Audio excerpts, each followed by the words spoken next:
Hello, everyone. I hope you're having a good weekend. We are here today with our voted on puzzle of this Between Lines puzzle by Qodec with a name I don't think I'm going to try and pronounce. 3tween2. Okay, I will try. Hey, Karen, welcome. Zach is indeed not appreciating the fact that the heater is working again, but we are appreciating the fact that the heater is working again. So that is nice. So I'm looking forward to doing this Between Lines puzzle in a second. Do note, by the way, if you do have, if you're one of our supporters who gets to vote on which puzzles we do at the start of stream, I added a huge number of puzzles to the list this morning. So if you want, there's a whole bunch more for you to go and vote on. Without further ado, I should ask one thing. I should ask if you are watching. If you have not yet done so, please take a second to like the stream. I very much appreciate that. Amy says she likes the thumbnails for this week's stream. I totally agree. Tristan has been knocking it out of the park with those. Tristan does all the thumbnails with Dolly 2, so Tristan will describe like penguins in space doing these things or whatever. That is pretty cool that it works, and I enjoy the creativity of them. Today's thumbnail, I believe, features Zach being upsettedly warm. All right, so this is a puzzle by Qodec. So this is a Between Lines puzzle, and the way Between Lines work is that if you put digits on the circles of these things, I have to make sure that every digit that I put in the line in between is between those two circles. So between lines are bad thermos. So with a thermo, you have to sort of like make sure that all the digits on the thing are between the two ends. The same is true here, but these don't have to be in order. And it's perfectly fine if there's lots of room left over, so it could be that these fit in here by a sort of wide range, but they have to be strictly between these things.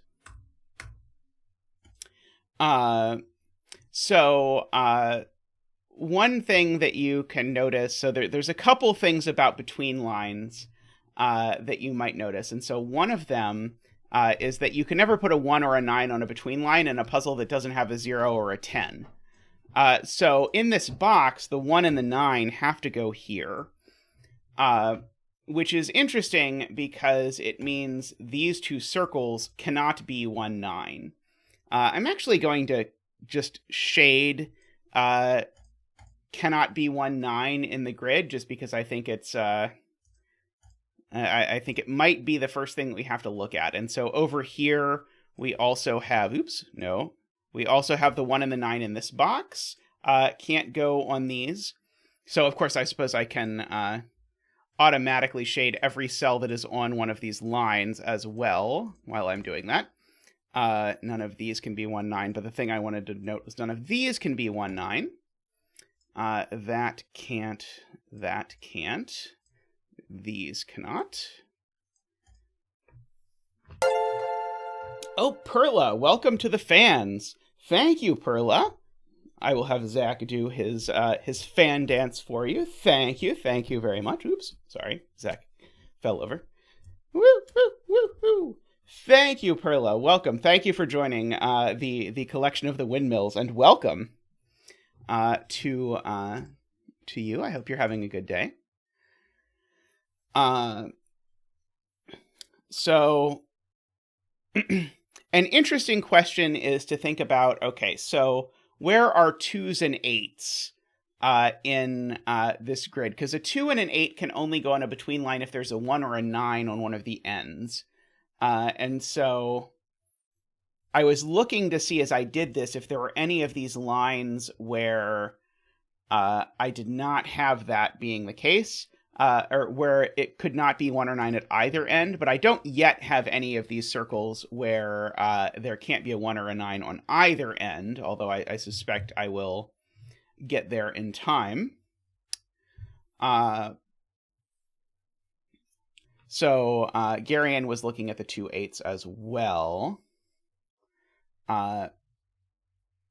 Oh, that's a good point. Wait, well, I know one of these two is 1-9 because of that.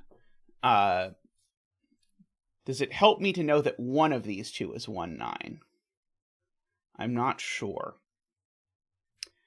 But I may get there. Let's see. Yeah, there's so many places where, like, in order to make sure I can fit 2s and 8s, I'm going to have some interesting things. Another thing that you can think about with between lines that's often useful is that if I go ahead and label this cell yellow, in this box, yellow can't go on this line, and yellow, of course, can't go here by sudoku. So yellow's automatically going to go down here. If this were a tall cat puzzle, this would be the break-in. And likewise, if this one I call purple, purple's going to have to go up here. And there's a lot of places in this puzzle where that sort of leaps out as a thing to look at, but I don't think it's quite useful yet. Hey, Naverio, I hope you are doing well.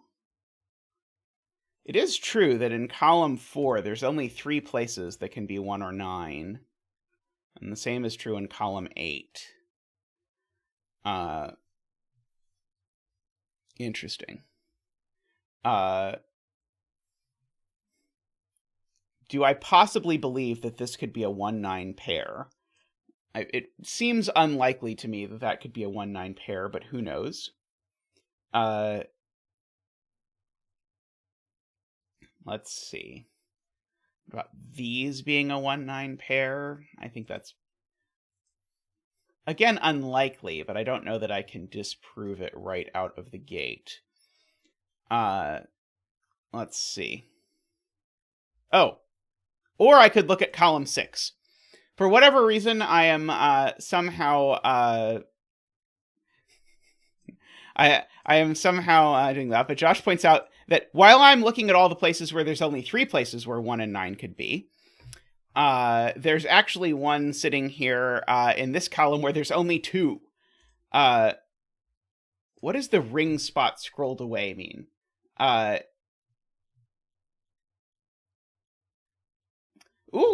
We have a new turbine. Oh, thank you very much to Andreas for being our newest turbine. That's exciting.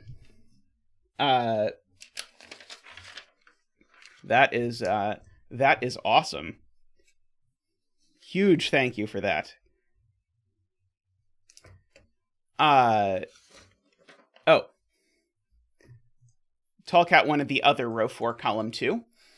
So the point is these two are definitely 1-9 because I need a 1-9 in the column. So these two are definitely 1-9. So these are crust.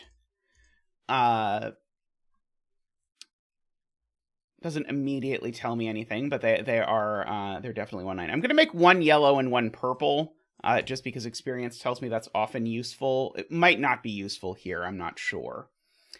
The fact that this is an odd length ring is what people in chat are interested by, because being odd length is not the natural length for a cycle of between lines to be.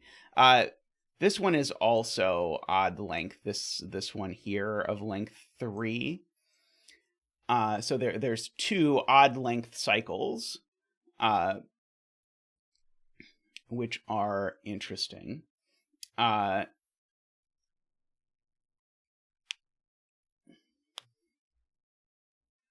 So let's see.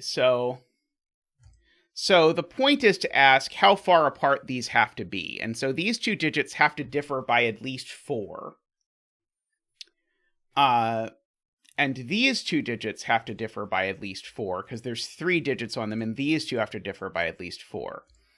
And so Russ's point, which is well said, is that I can't go... So the reason why odd length is interesting is because I can't go up, down, up, because then I'd end up in the wrong direction. So 2 of these are actually going up twice. And if I go up by at least 4 twice, then I have to go from 1 to 9, and there has to be a 5 in between. So these are actually, per Russ, a 1-5-9 triple. which is very interesting. And the 3 here is telling me that these two aren't a 1 and a 5. So one of these two is the 9. So this is not the 9. Because if these were a 1 and a 5, these would have to be 2, 3, 4, and they're not because there's a 3 in the column already. So yeah, so one of these two is a 9.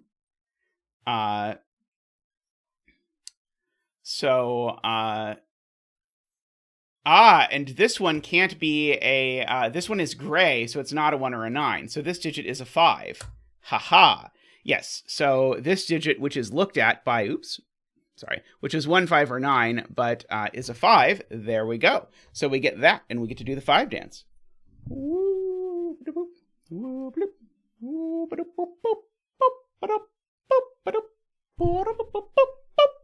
Waha!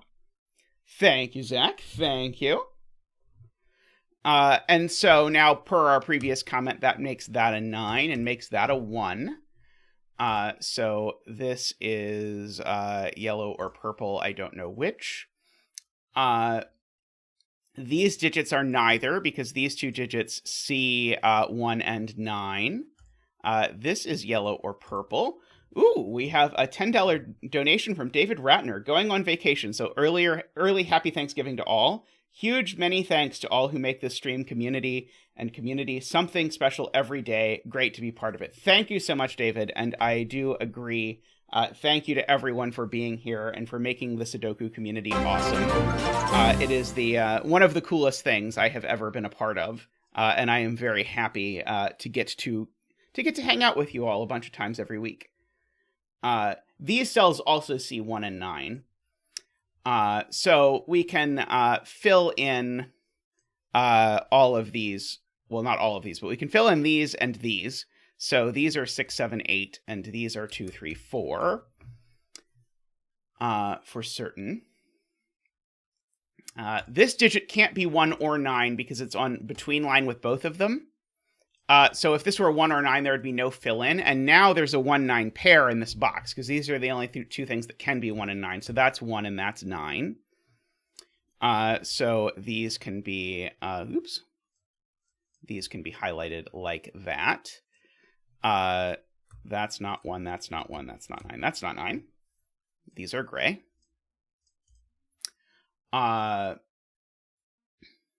So these are gray, of course. So let's see. We've got lots of good stuff happening here. So of course, one of these two is 1. Okay. So we have a Jovi wing of 1s between these boxes. Oh, I guess never mind. Never mind. I mean, it's true we have a Jovi wing of 1s and 9s, but the point is these are a 1-9 pair just by the column. They have no choices but to be as such. So these are a 1-9 pair. So there's only a few other digits left to go in the column, which are 2 and 4 and 5. And of course, that one's not a 5. There's a 3 over here somewhere. Interestingly enough. Let's see. That circle. So now neither of these circles can be 1 or 9. Apparently. Yes, neither of these circles can be 1 or 9, which now means that these digits cannot include an 8. I can't put an 8 on this. I cannot put an 8 on this between line. And so, because I can't put a 9 in either circle. So in fact, these are a 1, 8, 9 triple. Going through the middle. And so then I know what these are. So these are 5, 6, 7 is the answer. So one of these two endpoints is an 8, because I have a 7, and then the other one can be just about anything. That's not the one that's 8, though, because that one sees the 1, 8, 9 triple. So that's the one that's 8. Oops. Sorry, that's the one that's 8. And then this one has to be less than 5, but it's not a 1, so this is a 2, 3, or 4. Hanging out over here. let's see. Okay, so yeah, we've got lots of stuff going on here. Okay. So let's see. Perla suggests I look at where 2 goes in box 8. So in box 8, the point is now none of the ends can be 1. So in the same way that neither end could be 9 before in box 5, neither end here can be 1. And so the 2 has to live down here, giving us a 1, 2, 9 triple. I can get rid of the corner marks. Like that. I do famously not like it when between lines work out to be 1 and 9. But if you have enough between lines in a grid, then it becomes okay for there to be 1, 9 between lines in the grid. But there have to be a lot of them. But I think there's enough of them for that to work. Okay, and so now Garion points out, now where is 8 in box 8? And so now 8 is on this line, and that's huge, because now I need one of the ends to be 9, and it's not that one. So that's a 9 now. So this can be yellow-purple, and it is a 9, which now makes that a 1 and a 9. And so I can gray the rest of this column and that cell as well, because it sees 1 and 9 there. And so now this is, if this were 8, 7, 6, this digit would be max 5. So this digit's less than 5. So this is from 2, 3, 4 for that digit. Okay. I was trying to see if this were 4, if it would put too many digits in the thing. Oh, right. There's a 2 in this box. Good point. So this is not a 2. Okay, and so now where's the 3 in this box is the question. The 3 in this box is now up here. Because I can no longer put a 2 on one of the endpoints. So that means that one of these 2 ends is a 2. Do I know which of these 2 ends is a 2?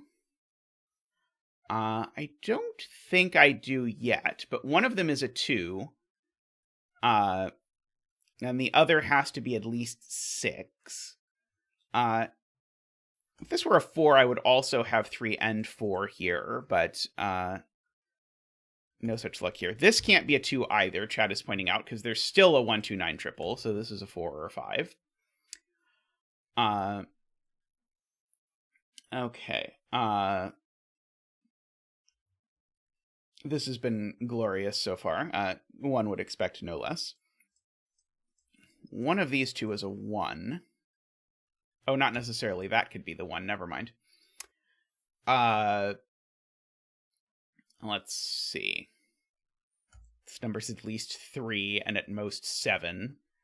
I'm just going to fill that in because it has to leave a gap on both sides. Because of that. These digits are at least 4, so I guess I can fill in that these are 4, 5, 6, 7, 8 for sure.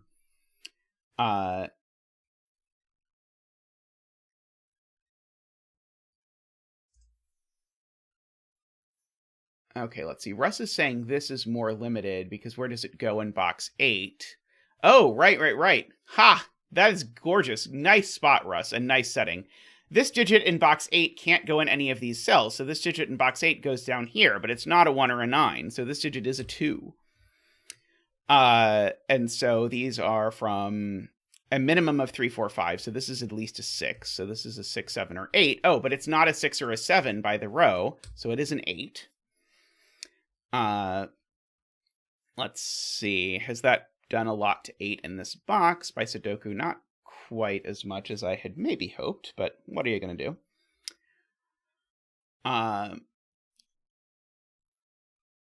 Okay, so basically that means that these digits can be literally anything. Without too much concern.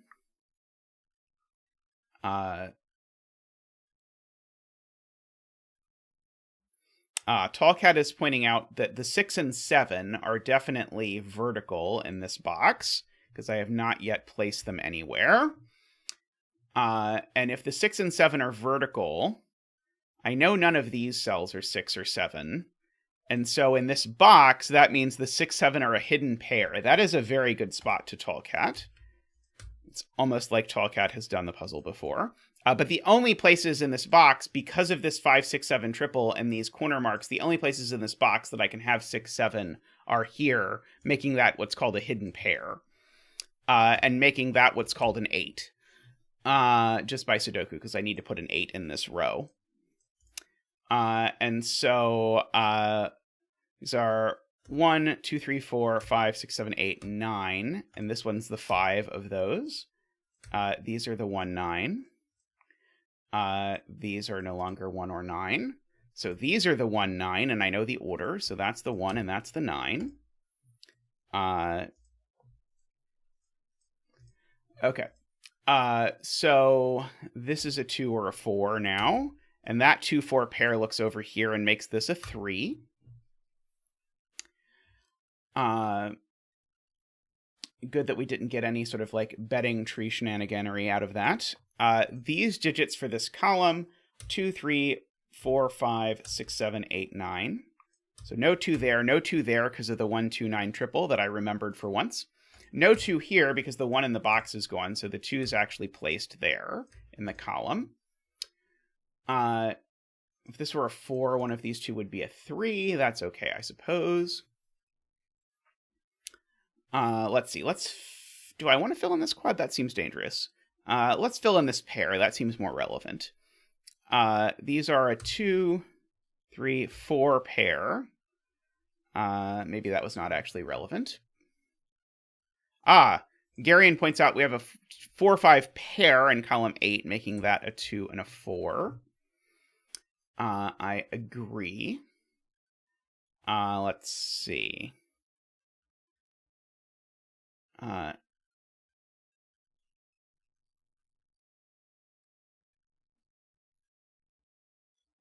Alrighty. 1 is now placed in this box. 1 goes here. So this is gray. 9 is in one of these two, but who knows which one.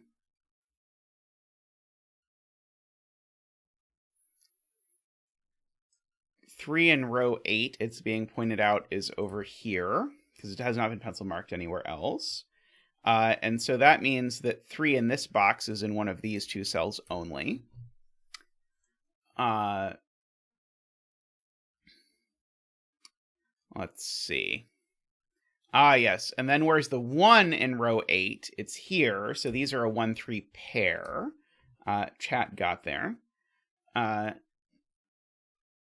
That one's yellow and that one's purple, and I chose the absolute worst ones to color because these are the ones I still don't know if they're 1 or 9 yet.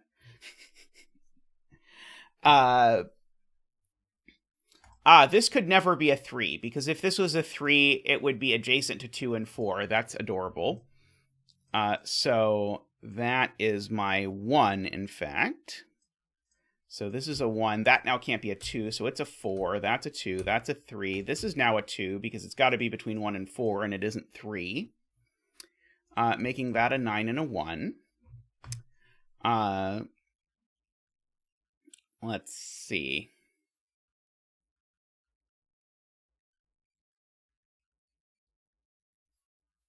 This is now gray. So this is 1 or 9, and it's not 1, so it's 9. So this digit is... this digit can't be a 4 anymore because this can't be a 1, 2, or 3. So this digit is a 4, a 5, or a 6. Those are the only options because it has to be less than one of these digits, and 1, 2, and 3 are gone. So that is a 4, 5, or a 6. Hey, Stum, welcome. Hope you are doing well. Let's see. Let's pencil mark the rest of this column because it seems relevant. We've got 1, 2. We need 3, 4. We've got 5. We need 6, 7. We've got 8 and 9. So these are from 3, 4, 6, or 7. I know one of these two is an 8 for whatever that is worth. Precious little, I suspect. Let's see.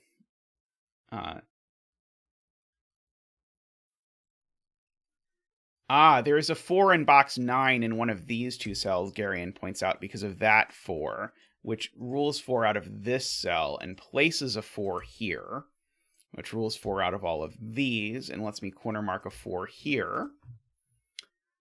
Good spot to Garion. So these two digits only have a handful of options. They can't be 1, 2, 3, 4. They could be 5, 6, 7, and they can't be 8 or 9.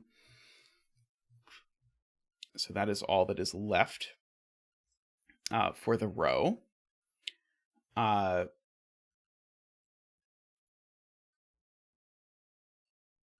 Okay, so this digit has to be larger than 5. Because it has to be larger than whatever this digit is. So this digit is a 6 or a 7. Those are the only options. And because this digit now can only be 6 or 7, because it has to be at least larger than 5, that means this digit's never the 7. This is only from 5 or 6. Let's see. Oh, I see Jay was making the same point.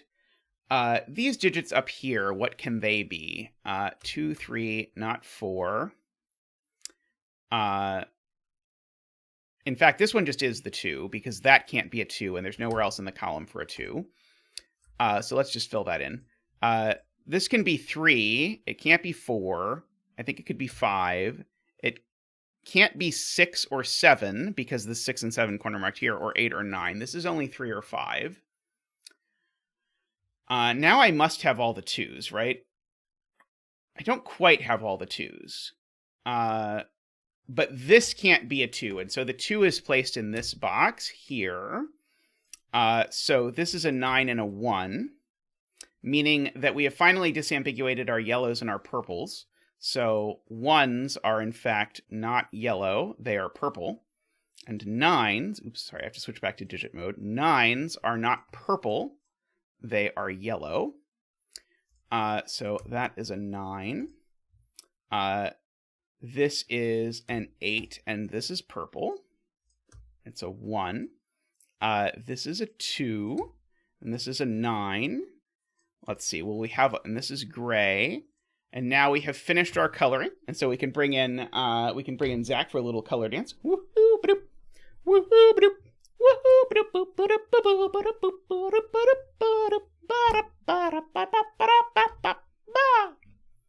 Thank you, Zach. Thank you. Alrighty, let's see. That is not an 8. This is lovely, by the way, Qodec. I quite enjoy this one. Let's see. Okay, so these digits down here are from 1, 2, 3, 4, 5, 6, 7, 8. Let's see. I know the 5 up here is up here, right? I do know that, yes. I know one of these two is a 5. And so knowing one of those two is a 5 tells me this isn't a 5. So this can only be 4 or 6. Let's see. Yeah, I know one of these is a 5. That 6, 7 is up there with a 3 and a 4.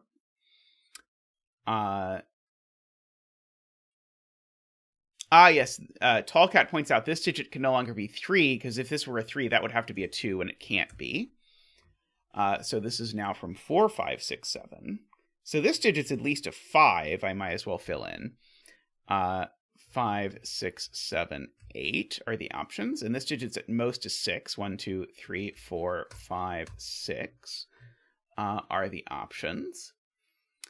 Let's see. This digit is also quite restricted, actually, because this digit is at least 4 and at most 6. So this is always a 4, 5, 6, just by these two on the outsides there. Hey, Playmaker, how are you doing? So where does 2 go in column 6 is the question. How have I not placed the 2? I thought I'd placed all the 2s. Well, 2 in column 6 goes there is the answer. Even if it feels like I probably should have placed that by now. I think I now think I have all the 2s, but I thought I had all the 2s before as well, so there may be one escaping. I am not sure. Let's see. Qodec can confirm, using the fact that he has access to the solution of the puzzle, that I have all the 2s and that there are no more 2s for me to place, so that is good. Let's see. Is it really okay if this digit's a 6? Because that would force this to be 654 exactly. That might not break anything. Let's see.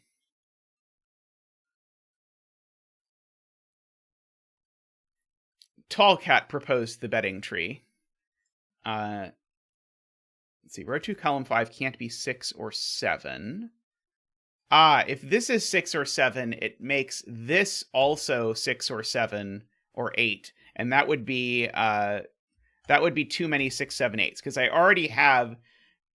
If this digit is 6, 7, 8, this digit can't be 6, 7, or 8. And if this is 6 or 7, that would be the case. Okay, several people in chat saw that. That is a cool spot. So this is only 4 or 5. And if this is only 4 or 5, this can't be 4. So we've now only got 2 spots for 4 in this column.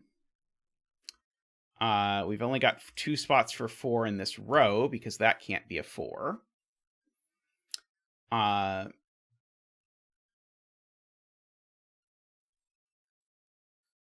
Okay, if that can only be a 4 or 5, this can't be a 5 or a 6. This can only be a 3 or a 4. Seems to have gotten us a 3-4 pair, which tells me that these are a 3-4 pair, because I need to put 3 and 4 in this row in this box, and they're not in the places that the 3-4 is looking at. So this is the 5, 6, or 7 for that.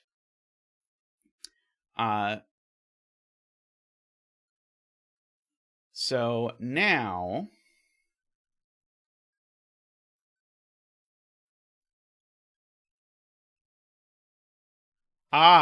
if this is a 3, that's a 4, and it looks at that cell and breaks it, as a few people in chat are pointing out. And so that does not work.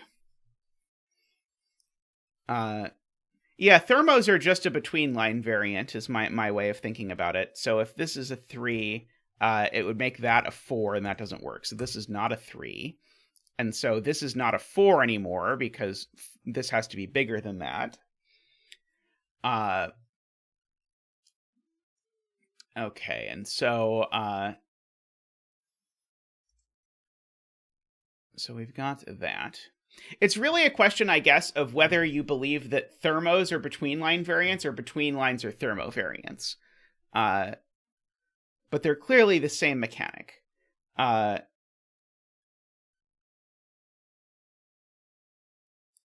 is a 3-4 pair in column 5 that snuck in from somewhere. Jim Baker points out, but I think Jim Baker's echoing other people, pointing out that that's a 5, so that's a 6, and that's a 7, and that's an 8, and a 6, and a 7, and a 6, and a 7, and a 6. Let's see. Not 5, not 5. This is an 8. This is where Sven steps up to the plate and sees if Sven is in a good scanning mood. This is now the only place for an 8 in the row. So that is an 8. This digit by the column can only be a 6 or a 7, but by the box it's not a 6. So it is a 7. That's a 6. That was a fantastic pair. So we've got all of those. Okay, this is not an 8. One of these two is the 5 for the row. And so that's not a 5. It's only a 6 or a 7. Let's see. I should probably just pencil mark the center of this cell. It's not 1, 2. Could be 3. It's not 4. It could be 5. It could be 6 or 7. It's not 8 or 9. Oh, it can't be 6, I'm being told. It cannot be 6 because there's a 6 over there. And this is why we have these consultations. Yes, row 2 is probably a good place while I'm pencil marking things Garion points out, because this cell by the row can only be 3 or 4, but by the column it's not a 4, so it's a 3. Making that a 4, a 5, and a 3. Making that a 3, a 4. Okay.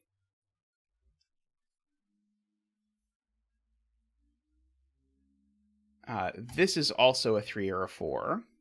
But it's not by the column it's a 3 or a 4, but by the row it's not a 3. So this is a 4 and a 3, making that a 6. 8 for the last digit up here.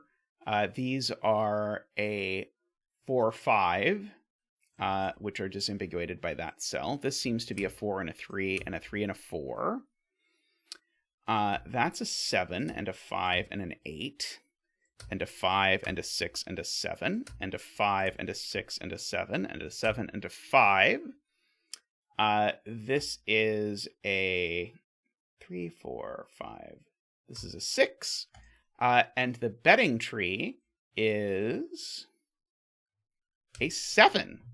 Congratulations from Zach and I to all of you 7 bettors out there. May all your betting tree wishes come true. Good old lucky 7. Excellent, excellent puzzle.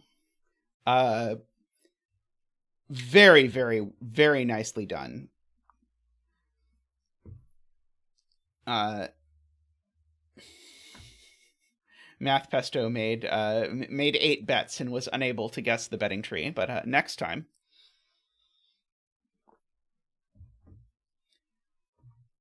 Yeah, that was excellent. Alrighty, I'm going to take a real quick break, and I'll be right back with more puzzles. Be right back. Alrighty, welcome to Zeta in the Void. One moment while I get it to actually look at the right window. There we go. Now we have returned. Something weird happened with my computer, so I have no idea exactly what it was, but we're back with this Hungarian Tapa roller coaster by KNT, which I'm looking forward to. There was some discussion about who picks out the music. Tristan picks out all of the music, and I basically never hear any of the music.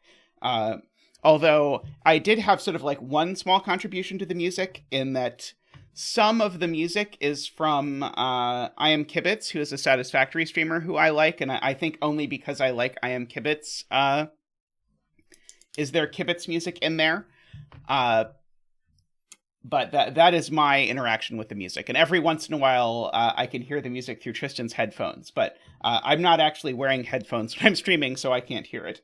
And if I was wearing headphones, I probably wouldn't be listening to myself. Although this does remind me of one of my podcasters I was listening to the other day said that every night he goes to sleep listening to the sound of one of his podcasts, which I particularly enjoyed. But I do not, in fact, go to sleep listening to my stream. Alrighty. So let's try and understand the rules of this. So we have Hungarian Tapa and roller coaster, which I know nothing about in any way, shape, or form. Okay, so what are the rules? So first of all, this is a Latin square. It says Latin square / Tapa, but then it doesn't list the rules for Latin square. Oh, no, okay, it does. Okay, so sorry. I should look at the example completed grid and see that there are going to be some unnumbered cells going on as we try to understand this. The best part was the podcaster ended the podcast with him saying goodnight to himself in a very soothing but also very creepy way. Okay, so we're going to shade some cells, some empty cells, to create a single connected wall. Okay, so that's the gray stuff here. So that is a connected gray region. Okay. Cells with clues cannot be shaded. So cells with clues are green. Okay. And shaded cells cannot form a 2x2 anywhere in the grid. So no 2x2s. I will forget that rule almost immediately, but we will try our best. Each row and column must contain exactly 6 shaded cells, and the numbers from 1 through 6 go into each shaded cell so that each number appears once in each row and column. Okay, so you can see that with the numbers 1 through 4 here. Numbers in a cell indicate the sums of the numbers of consecutive shaded blocks in the neighboring cells. If there's more than one number in a cell, then there must be at least one unshaded cell between the shaded cells. Okay, so that's like Tapa. I guess the Hungarian part is that it's a sum. So I think the clearest place to look here is this 10-3 clue is a 10-3 because these 4 digits sum to 10 and these two sum to 3. Or this 4-5-7, that's the 4, that's the 5, and that's the 7. Note, they always go in a random order, so the order has nothing to do with the order that the sums actually appear. But you're looking at just the sort of ring of cells around it and summing the shaded groups. Quasi-Japanese sum style. Oh, you can't see the mouse. Can you see the mouse now? Now you can see the mouse. So I was pointing at this one for the 10 and 3, and this one for the 5 and 4 and 7. Alrighty, so there we go. Okay, and then we also have to draw a loop that goes through some cells, shaded or unshaded. It goes through every unshaded cell and some shaded cells. I don't think penguins eat mice, hopefully. You don't eat mice, do you? He says no. He likes herring. He wants more herring. Clues outside the grid are roller coaster clues. In the rows, the clues indicate the sum of the digits on a horizontal stretch of loop, and in the order they appear. So, for example, here there's a 4. Okay, I don't understand that. I thought I did.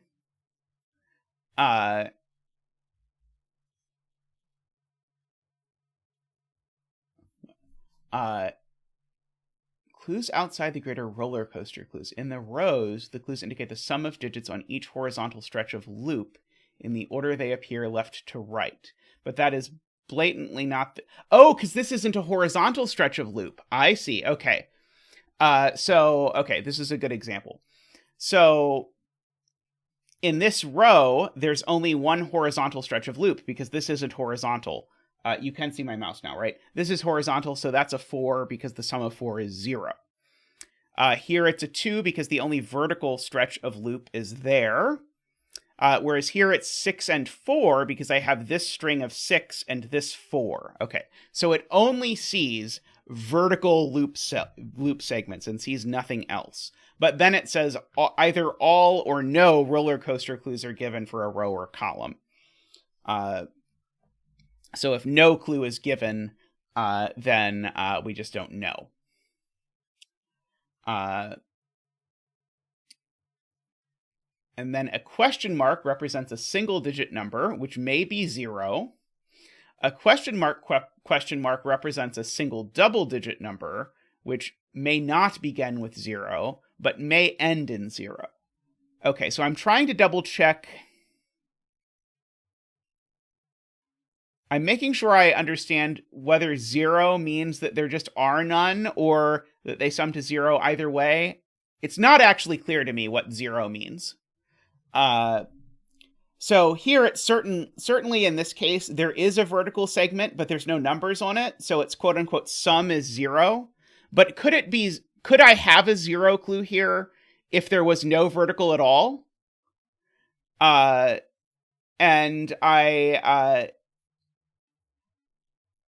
But does it indicate there has to be a vertical segment, Jay, is my question.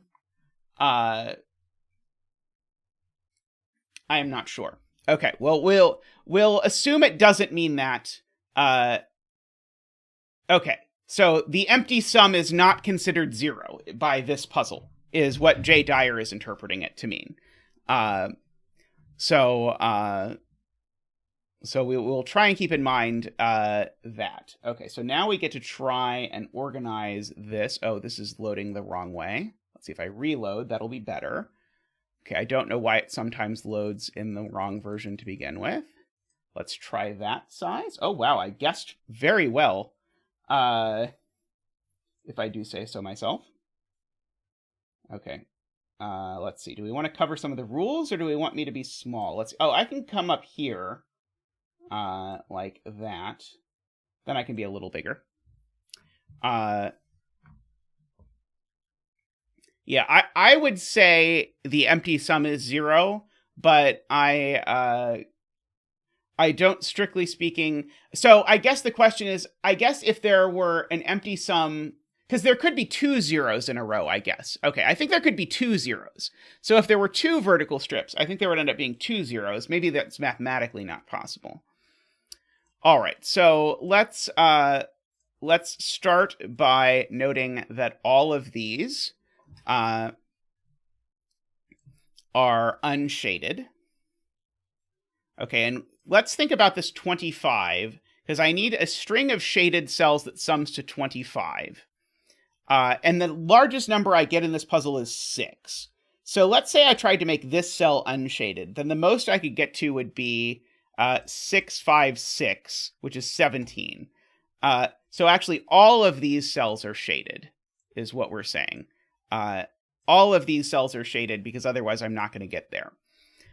So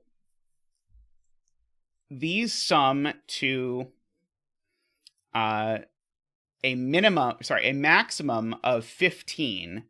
So yeah, so I could get there. The point is I could get there with one shaded cell and one unshaded cell over here.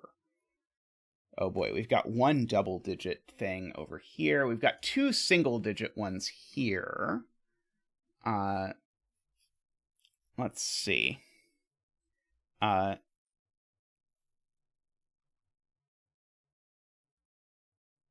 15 plus 6 isn't 25? Sorry, somehow in my brain I switched to thinking about 21, because 21 is usually the number I think of. Right. So if I made this a 6, 5, 4, and a 6, that's not going to work. I may put a 10 down on the bottom row. That is eminently plausible. Okay, so we've got all of these. Okay. And so what's very interesting here, so these two, so, oh boy. Okay, so 15 plus, and these two need to sum to 10, at least. 10 or 11. So all of these digits are from 4, 5, or 6. However, these two need to sum to a single-digit number. And so I certainly can't add anything else, but also I can't use the 6. So these are a 4, 5. So these two sum to 9 over there. And this needed 2 clues, so we get to gray that cell. And the grays are connected, so the grays need to come out at least that far. Oh,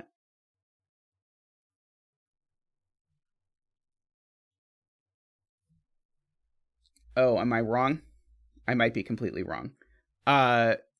So the absolute maximum I can get is 15 plus 11 is 26. Okay, so the point is these could be 3, 4, 5, 6, and these could be 4, 5, 6. I missed a degree of freedom. Or I missed half a degree of freedom. The thing I said, though, is now not true, because now I could... Well, this could never be shaded, because if this cell was shaded... I just can't make 2 shaded groups. And now, whether this cell is shaded or not, I think it's, technically speaking, could be. This cell still has to be shaded, and it comes out at least that far. Okay. Is it at all plausible that this cell is shaded? Because that would mean I was summing all of these. But I think that's possible. I think I could be summing all of those, because I don't need the I don't need these things to be shaded or anything like that. Okay. So Okay, I'm going to go back and I'm going to look at the example and see if this shows up in the example, and it does. Okay, so passing through a green cell does not reset the count. That is the thing I wanted to look at for these. Because I'm almost certain I'm going to have a red line running through these cells now.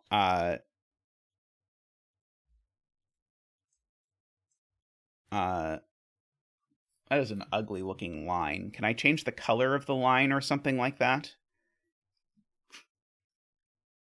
I probably, if I want to do that, I probably have to change this to like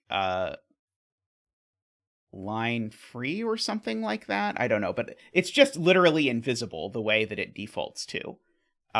If I could make the line red, or if I could do something like that, that would work, but I don't think composite mode lets you make any changes. Is that right? Penpa and I do not get along very well. Okay, so I think we can draw a line through at least these two cells, but I don't actually know how to do it in Penpa.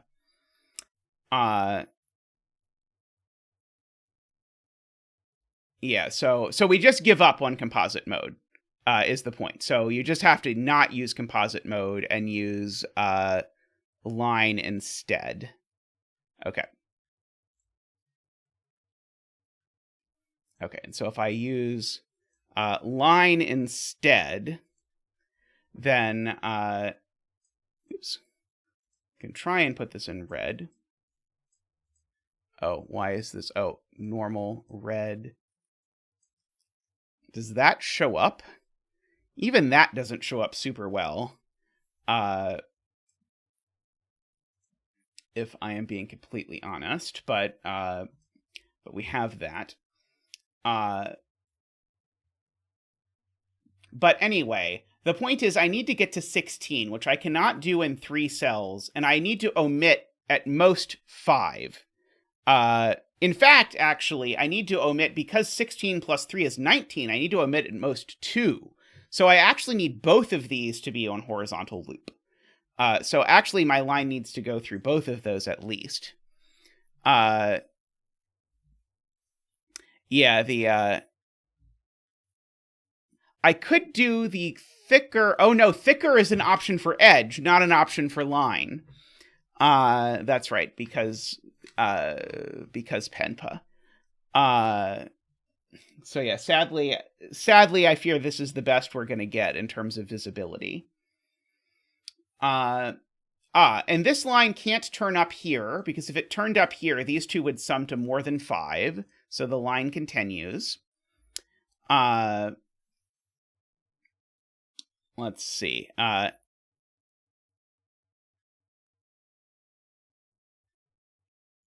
I'm not going to try and do that while I'm also streaming, but I appreciate that. I think the correct thing is for setters to stop setting in Penpa and start giving people links to other versions. But I might be biased. Let's see. So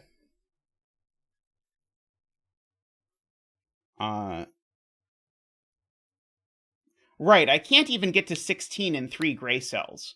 Right, I need 4 gray cells in order to get to 16, because 4, 5, 6 is, again, a maximum of 15. That is a good spot from Garian. In fact, I do know the 2 in this row does not have loop on it, because the unshaded thing... Oh, no, it could have loop on it, because this could be 0.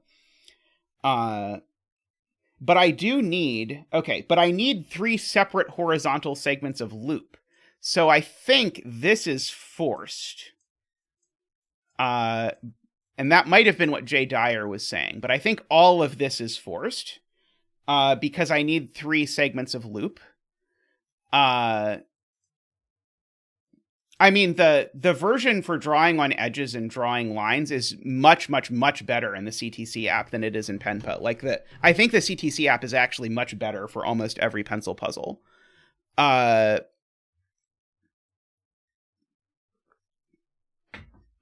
But there are a few things, like you might not be able to get this kind of thing as nicely, but hopefully soon. Do we agree with this? I think this is true, because even if question mark is 0, it still has to involve a horizontal segment, and you can't get a horizontal segment in fewer than 2 cells. So I think all of this is forced. And so that now is going to force some more graying, provided that people agree with me, because my these things. Yes, I agree. I actually usually set, to be clear, I usually set in Penpa, but I don't subject humans to doing my puzzles in Penpa usually. So I think Penpa is great for setting, but then we get this. You can do helper X's right out of the box in CTC. CTC does helper X's. Okay, this is the question mark, which has to be single digit. Let's see. This could turn that way and do that. Let's see. There's a 0 up top up here, which is interesting. Okay, so certainly this line has to go up here, because if it didn't, then it would turn this way and would create a loop, which does not work. Let's see.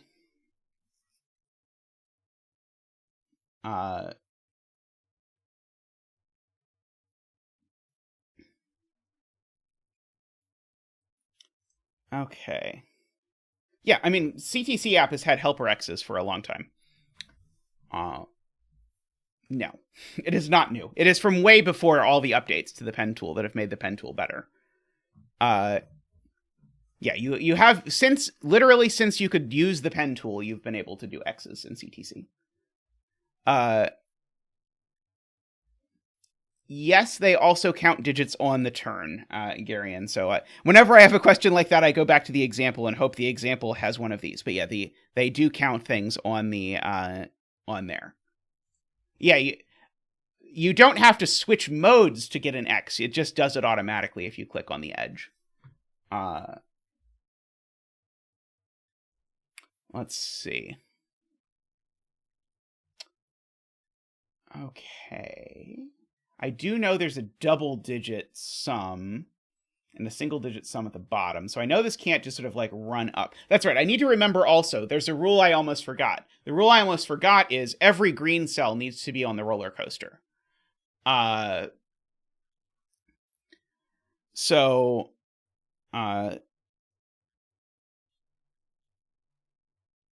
we know the 2 is over here. We can corner mark it. So that means because the 2's over there, my 3 has to be a single 3, so it's an actual 3. And so there's a 2 there, there's a 3 there, and so these are 1, 4, 5, 6 is what these are.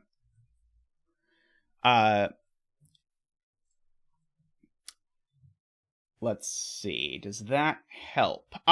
This can't be the 1, because the 1 in this column has to go to there. So this is the 1.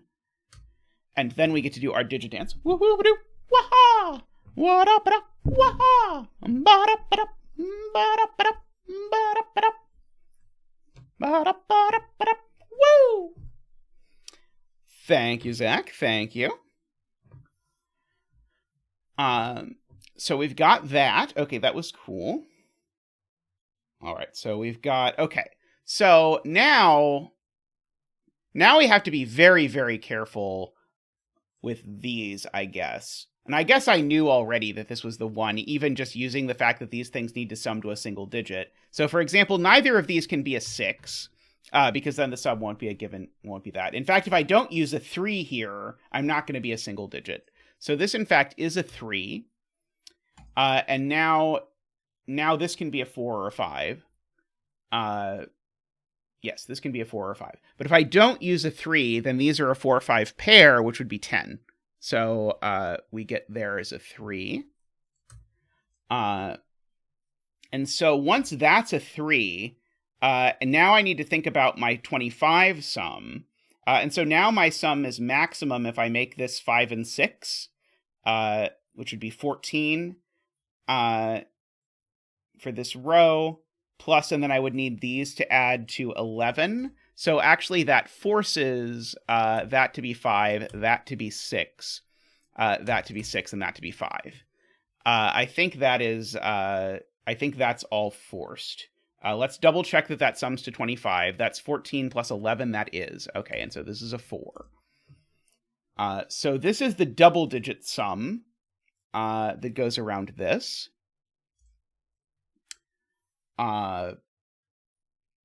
Let's see. So if I... Yeah, okay. So now, now I can do Selena's point, which is that actually, because I need 3 contiguous groups here and of shaded cells, and these are already one group, I actually specifically need to take this exact shape, and remember that the shaded cells connect. There is not an option for row and column labels, I do not believe. Although it would be complicated with outside clues, I feel like. Okay, now this gray down here is isolated, so the gray has to get out. Like that. And this 17 is a single clue, so that connects there. So these cells sum to 17, which is interesting. Hey, Creakers, how are you?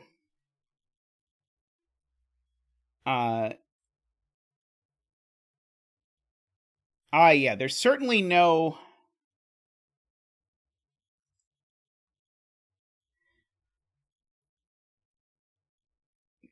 Yeah, is it possible that the 3 clue here is giving me a 1 and a 4, or a 1 and a 2? And I don't think the answer is, I don't think it possibly could. So let's see. And by the way, I should write in candidates. These are from 1, 2, 4. But I can't put a 1, 2 across here. Oh, maybe these could be 1, 2. Oh, no, these can't be 1, 2, because if those are 1, 2, I still need to put a 5 after it, and I don't have room. So yeah, so I agree. I agree with Isabella. The only way, after some consideration, the only way to get this 3 is to take that 3. It's a little weird, but it is what it is. And it has to turn up, because otherwise I'll grab more than 3. But I could, for example, grab my 1, 4 here, and that would be, I believe, okay. Let's see. Okay, and so the other one here is a gigantic sum, which is interesting. I know there's a 2 in this row. I'm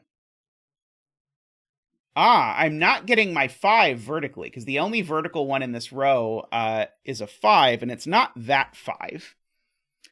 Which is interesting. So it's 5 and 2. It's not there, because that would make a 2 by 2. So it's there, or there, or there, or there.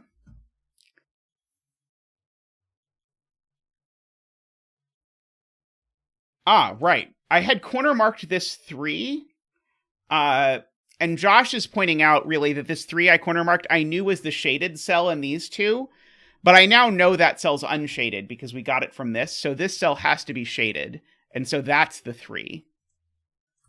Oops. That's the 3. That's nothing.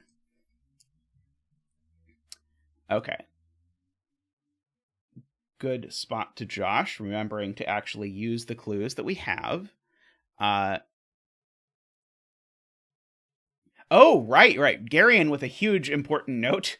There are 3 greens per row and column, and there are already 3 in whatever row this is. So these are all gray, just by the rules of the puzzle that I may not have remembered completely.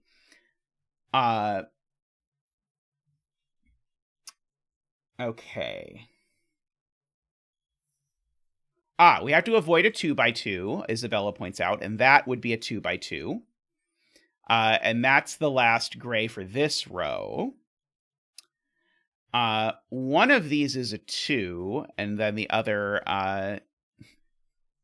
the other thing. I was scanning for 2x2s, so I did actually this time remember the 2x2 rule somehow.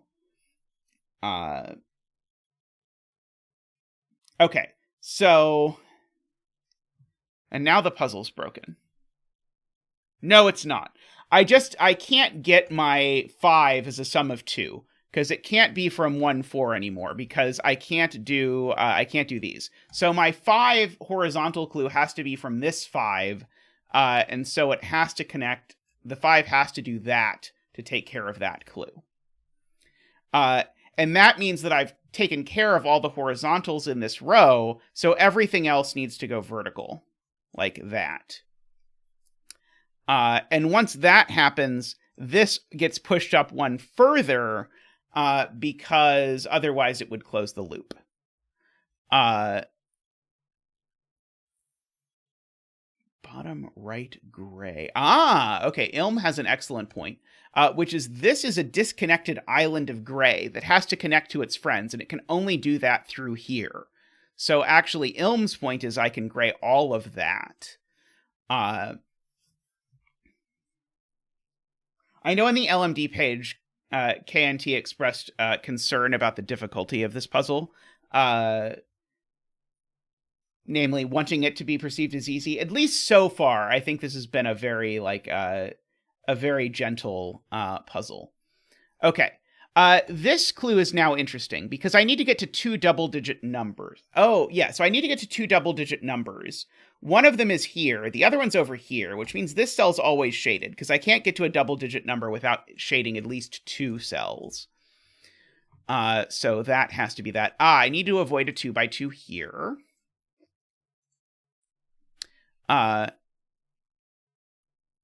Was there something preventing row 8, columns 6 and 7? 1, 2, 3, 4, 5, 6, 7, 8. 1, 2, 3, 4, 5, 6, 7.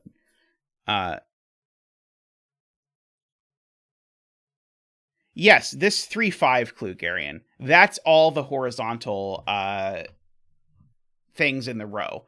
If these turned left or right, it would create a third clue for the row, which I'm not allowed because all the clues are complete. All given clues are complete, I suppose I should say.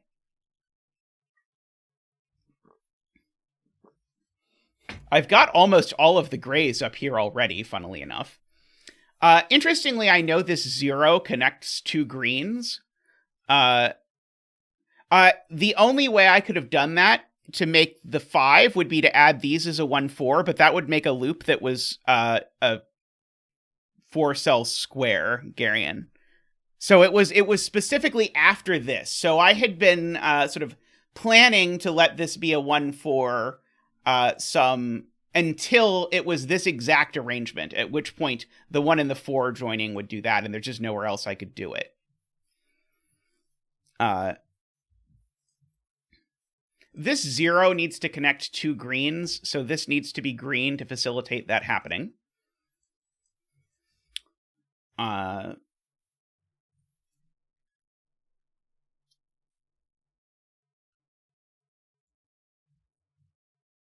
And even connecting through the green, I couldn't do it because it would require going across this line. Hey, Andrew, how are you?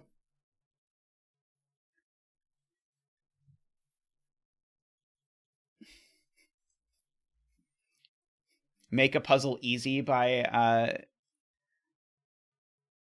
making a harder puzzle for comparison. Let's see.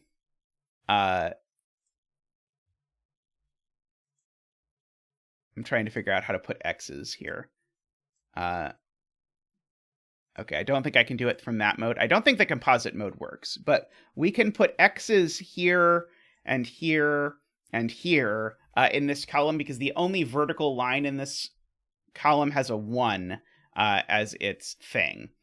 And so, in fact, actually, these X's, which are somehow even more invisible, but I don't think I have a choice on the X's. These X's let me deduce that this doesn't go right, because if it went right, it would now be forced to close. So these are both X'd as well. Yes. Okay, good point from Emily. I have 3 unshaded cells in this row, so I can shade those. And now I need to avoid a 2 by 2 and avoid a 2 by 2. And now I have 3 unshaded cells in this row. So that goes like that.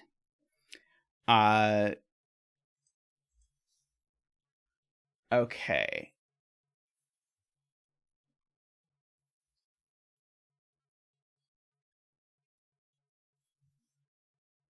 So that was all well and good.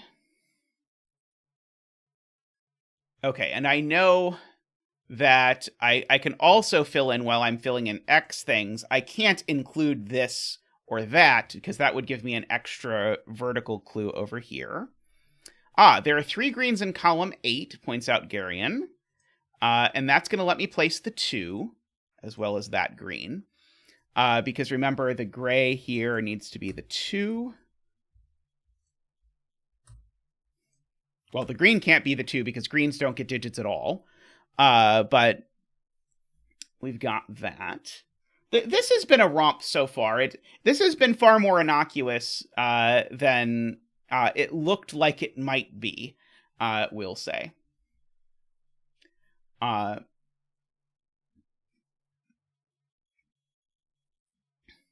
Okay. So now I want to look at this 17 a little bit more in depth, because I'm noticing these two can't be 1 because of the 1 clue in the column. If this isn't 1 either, then these sum to a minimum of 9. Plus a minimum of 9. That doesn't work because of the 1 down there. Okay, so I need a 1 in one of these cells, because otherwise these are summing to at least 18, which is too many. And so this has to be the 1. And that's going to give me a lot of stuff, because it's going to tell me that I need to have a line here. Oops, line, normal, there we go. No, red. Oh, normal and red, there we go, okay.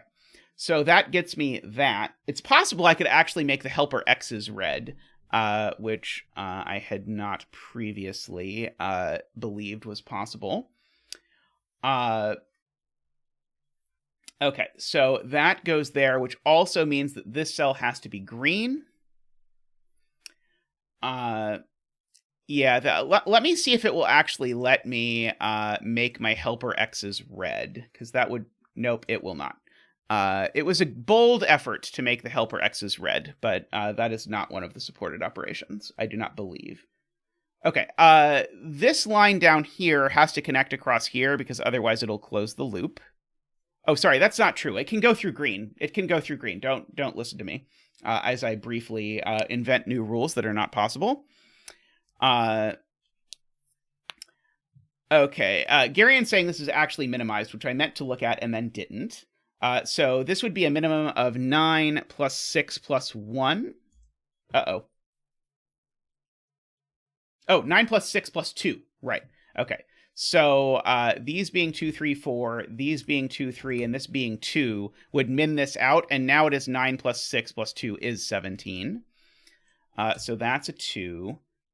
This isn't a 2. This now can't turn this way, because if this turns this way, it's not going to get to a double-digit total. So it actually has to turn this way, and it has to keep going quite a ways, because we have to get to a double-digit total, so it has to keep going at least that far. We do have a Jovi wing on 2s, for whatever it's worth, so this cell can't be a 2, 5, or 6. So this cell is a 1, not a 2, 3, or 4.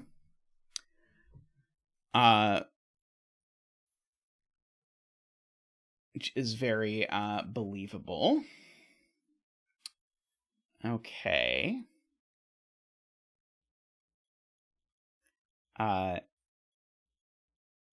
Which one is row 7? Is this row 7? 1, 2, 3, 4, 5, 6. No, that's 6. This is row 7.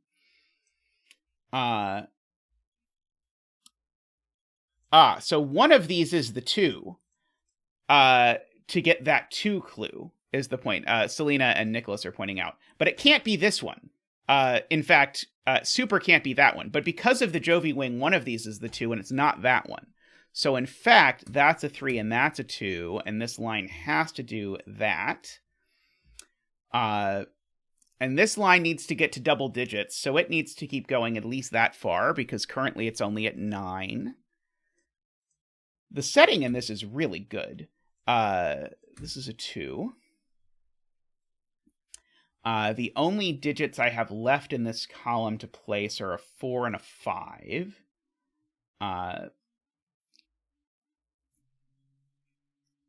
Let's see. Okay, so now this one is now boxed in. It only has one direction it can go.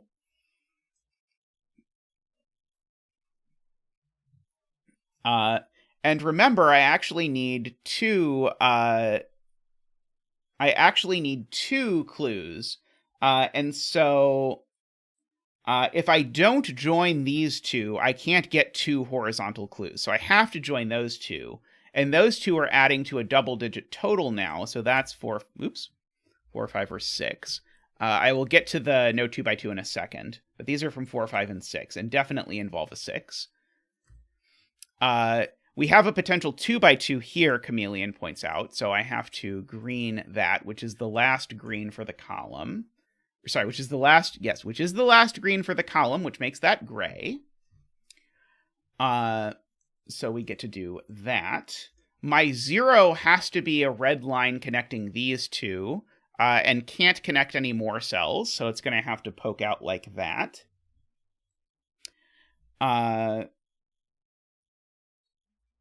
Let's see. This Tapa clue is interesting, because if I shade this cell, sorry, I'm in the wrong mode. If I shade this cell, that's going to be 1 clue and not 2 clues. So in fact, this cell must be unshaded by the Tapa clue. That's 2 unshaded cells. Let's see. Oh, this has got to be a single-digit number. So this can't possibly be the 6. So this is the 6.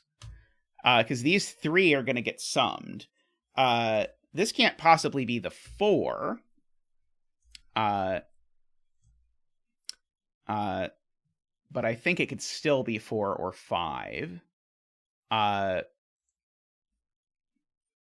Perla points out we've got all the greens in this row. By the way, let me take just a second to say, to ask, if you've not yet liked the stream, please do so. It helps us a lot. The YouTube algorithm likes it, so if you could click the little thumb button, it would be much appreciated. We can fill in the rest of the grays there.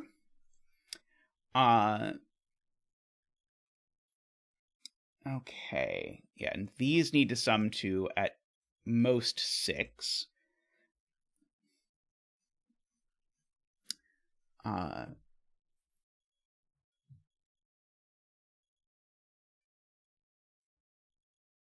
This column already has its question mark. So the question mark is the 4 at the bottom. So this can't turn up, because if it did, those 2 cells would need to sum to 1, and they can't. So this does not turn up. It keeps going.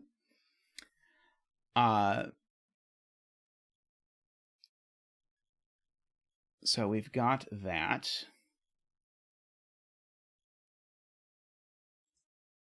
This is not a 1, 2, or 4, but I don't know if I really want to pencil mark that.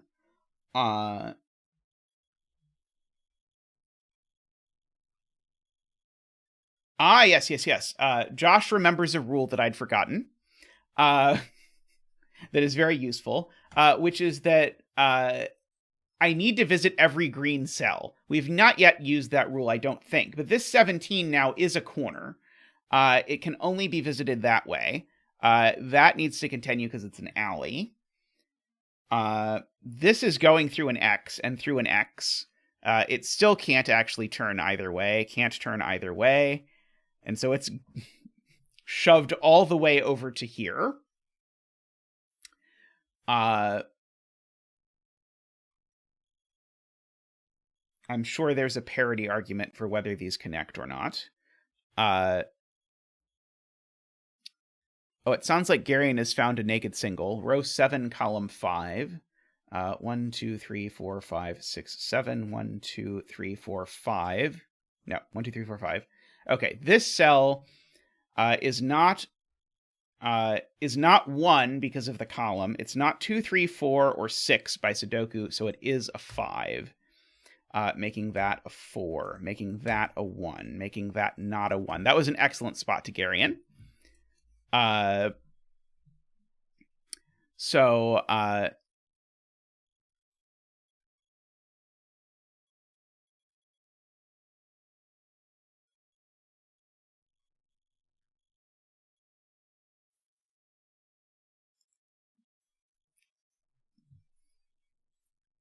Josh says it would break the rules if I connected these, or if I didn't connect these, because of row 6. 1, 2, 3, 4, 5, 6. I mean, whether I connect them or not, there's only going to be one horizontal string. But there would still be one string whether they connected or not. Because if they don't, they'll be vertical.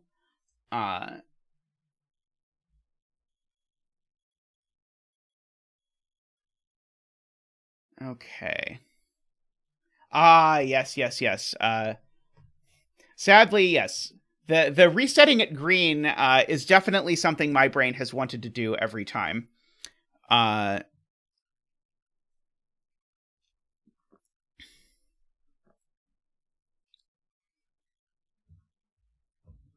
line in column 7 can't turn up. 1, 2, 3, 4, 5, 6, 7.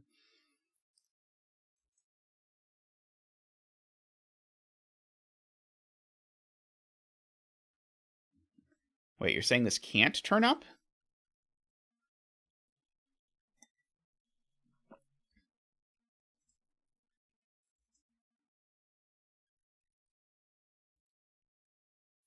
I only get one more green in this column, and it has to go here. Because if I put the green in any of these cells, then I create a 2 by 2. So this is green. Let's do that while I'm looking at this. So these are both gray.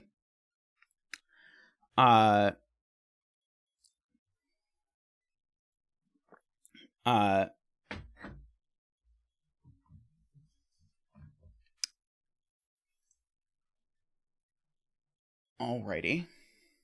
I can't quite decide where, or can't quite follow where chat has landed on this point about this column and this clue. Let's see. I can put in little helper X's around this doohickey.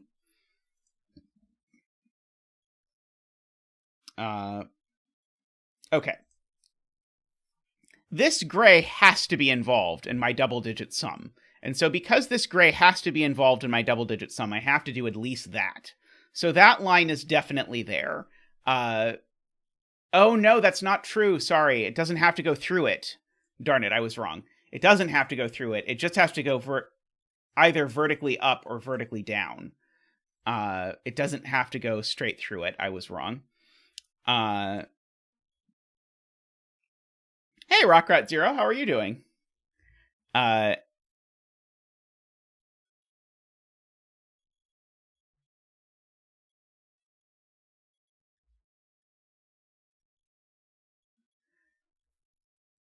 Row 4, column 1. Oh, this cell. This cell. Okay.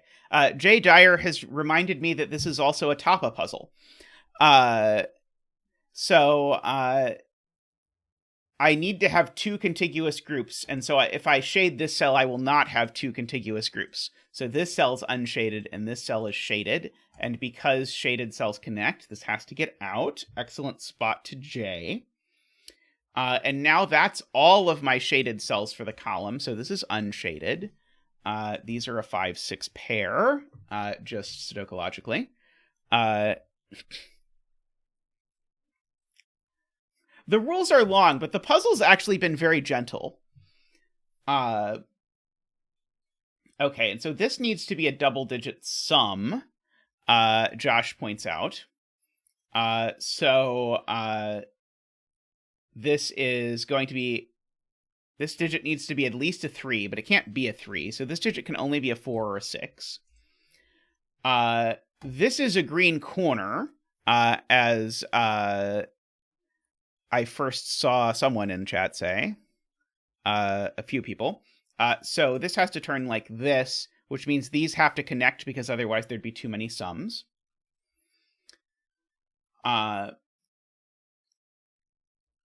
So I'm summing to 11 now in the shaded cells that are visited in this row.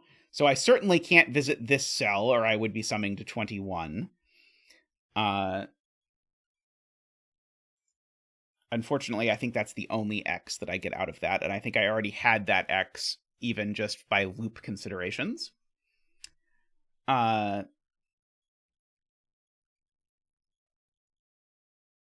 see. There are 3 greens in column 2. Excellent, excellent. Thank you, Josh. So these are shaded. Oh, well, certainly I can at least say I'm not done my 11 yet. I don't know why I was trying to do something way more complicated. I could do 11 in 2, but it would require it look like that. So I have to at least make it that far over. Okay, so here's a nice piece of logic. One of these two has to be unshaded, because otherwise I'd have a 2x2, but that's the last unshaded for the column, so this is always shaded.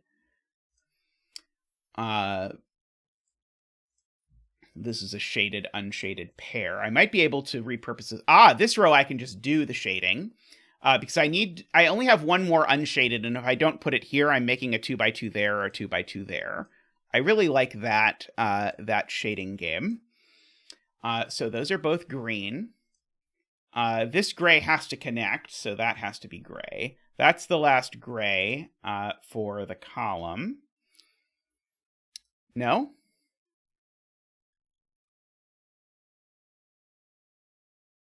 The loop can't go down in row 1. Where did I mess up? How far do I have to go back? Oh. Right. I just reversed my colors. That's the gray. That's the green. Those are the gray. Right. Okay. I thought the right thing, and then I entered exactly the opposite of what I wanted to do.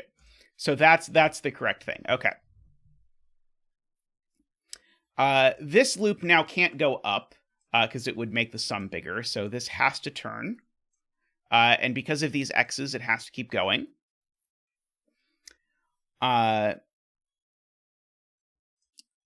has to keep going up now.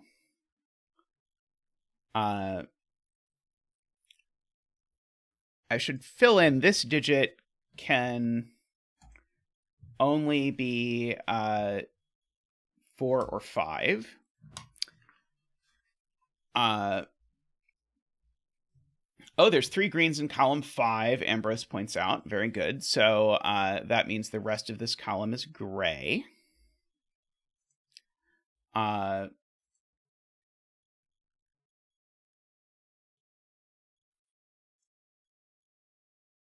So because my remaining clue in this column is a 1, I can't connect those two.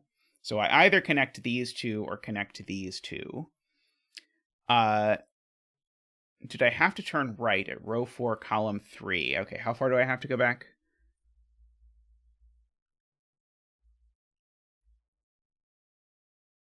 Yes. If I did not turn right at row 4, column 3, then this one clue is broken. Because if I don't turn right... Oh, I could turn left instead. Oh, I see. Okay. So the thing I get is I do get an X here, but this could turn left. Okay. Understood. There are still 3 greens in column 5, though, so we can restore that. Let's see. Does it break if I put my 2 greens here? Yes. These two can't both be green, because if they were both green, it would be the last green for each of these columns and would make both of those gray, which would make a 2x2. So if these can't both be green, that means that cell's automatically green, which is the last green for its column. Let's see.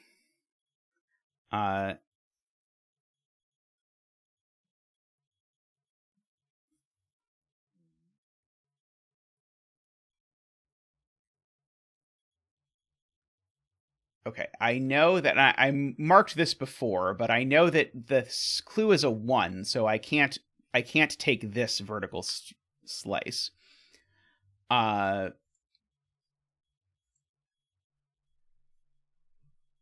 need to make sure I put a single-digit number here.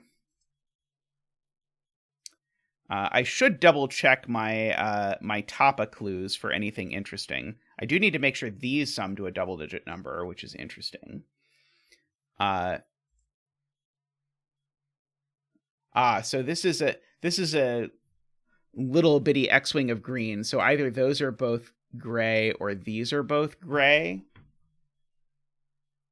And if these are both gray, Ambrose points out, then I've disconnected the gray at the top left. So that doesn't work. So I have to connect the grays the other way, otherwise my grays aren't connected. And so those are green. And we can do a coloring dance. Woohoo! Ba-doop! Waha! Woohoo! Waha!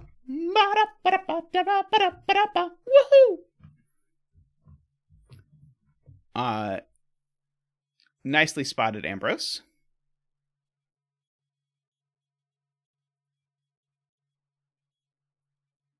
What do you mean they can be straight?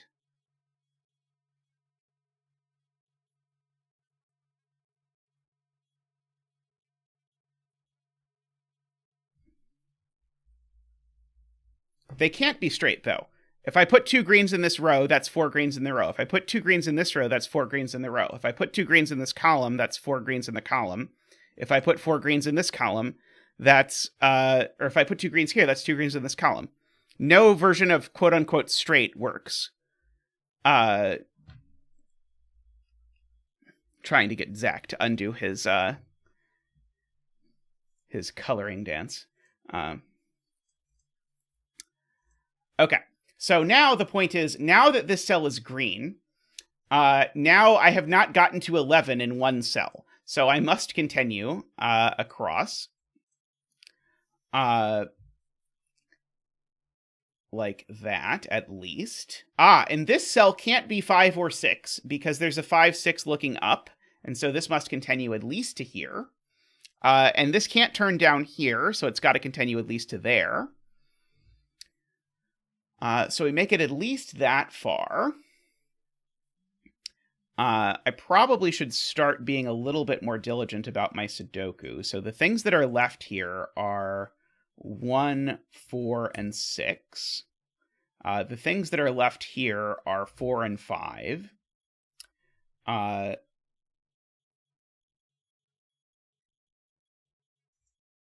Let's see.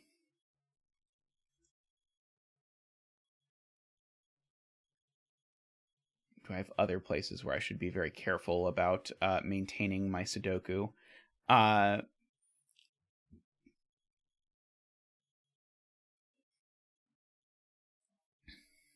Maybe not. Let's see. If this was a 4-cell clue, it would have to be 1, 2, 3, 5. Is there a cell out of all of these that I know can't be 1, 2, 3, or 5? This one would have to be 1, and these would have to be a 2, 3, 5 triple. Well, I know I can at least, if I want to, I can at least X, I know I'm not going there. So I know I'm not going there either, because this is now a dead end. Because I can't make an 11 cell in 5 digits. It's just a question of whether it's 4 or not. And so now this end must extend, because it can't go up and can't go down, so it goes left. Let's see. Jenna's looking at row 5, column 7.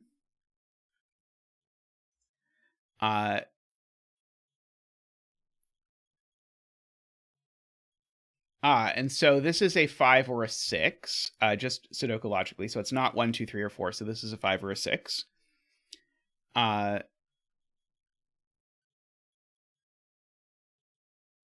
so it has to be part of the vertical sum. Right. If this is not part of the vertical sum, then what's the most I could make my vertical sum would be the sum of these two. But without 4 and without a 5 or a 6, I'm not going to get there. So this is always part of the vertical sum. That's a very good spot from Jenna. So this needs to turn up and go at least that far. And it can never make it all the way up to here. So this has to be the other 5 or 6, because this is only these two cells. I have to get to a double-digit sum. This is always a 5 or a 6. And that gives me a 5-6 pair in the row, which makes this a 4. And so these are from 1, 2, 3. That one's not a 2. That might be all I get out of this Sudoku logically. This is a 5, though. Making that a 6 and a 5. Making this not a 6. Making this a 6 and a 5.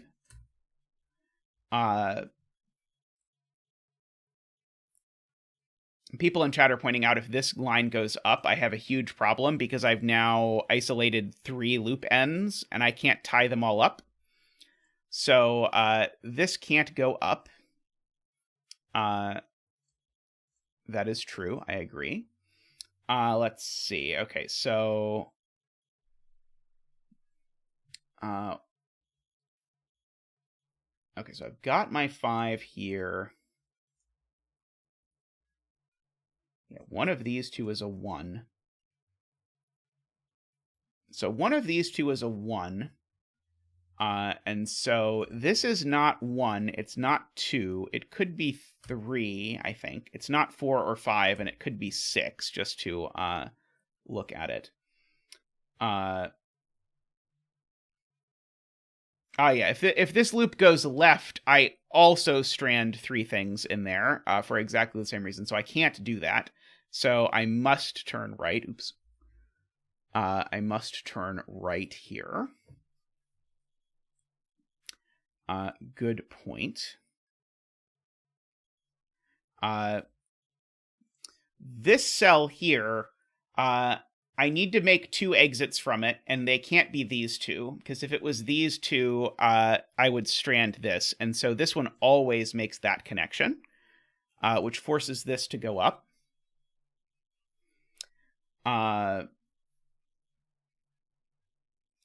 And these 2 can't connect horizontally because of this question mark clue. So in fact, they actually connect like that.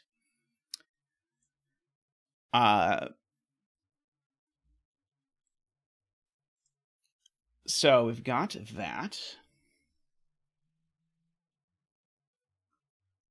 Let's see. Have I ruled out my 1, 2, 3, 5 yet? I don't think so. I still know one of these 2 is a 1. This digit needs to be big enough to make this a double-digit sum. So these 2 only add to 6. So this needs to be a 4 or a 6. Those are the only options. Let's see. Yeah, I have absolutely loved this puzzle. Horizontal through row 2, column 4. Right. This cell needs path, and it can't be vertical because of the 5 clue, which is already taken care of. Great spot from Eric. So this goes straight through like that.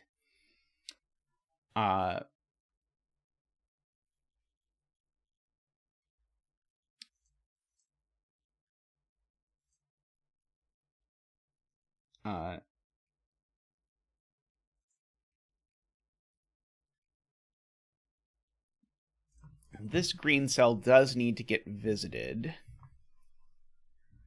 Okay, I'm going to just fill in these things that can only be 3 things. 3, 4, 6. This one can be 3, 4, 5, 6, I believe, in fact. This one can be like anything at once out of life. Let's see. Let's see. Jay's point is that if I look at that and that, they have to connect.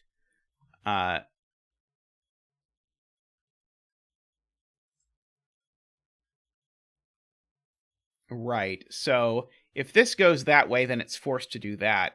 If this goes this way, this is forced to connect this way. So these 2 ends are always going to connect just by a little case analysis.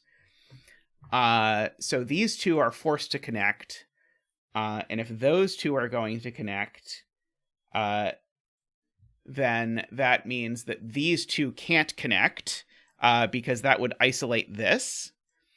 And so that means these don't connect, is Jay's point. And so if that's true, this has to go up, and this has to go through there, like that.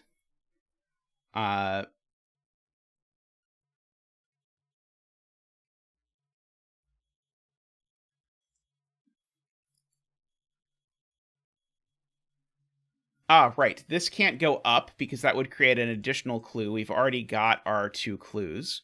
So this, in fact, goes that way, which now forces this to go that way. Oops, not like that.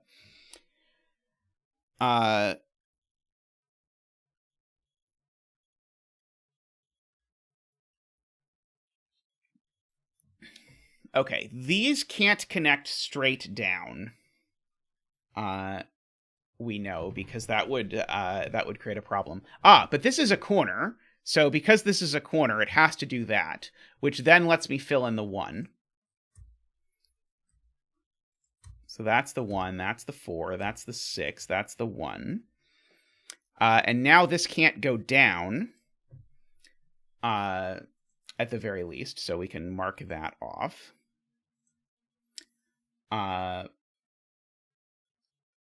Okay.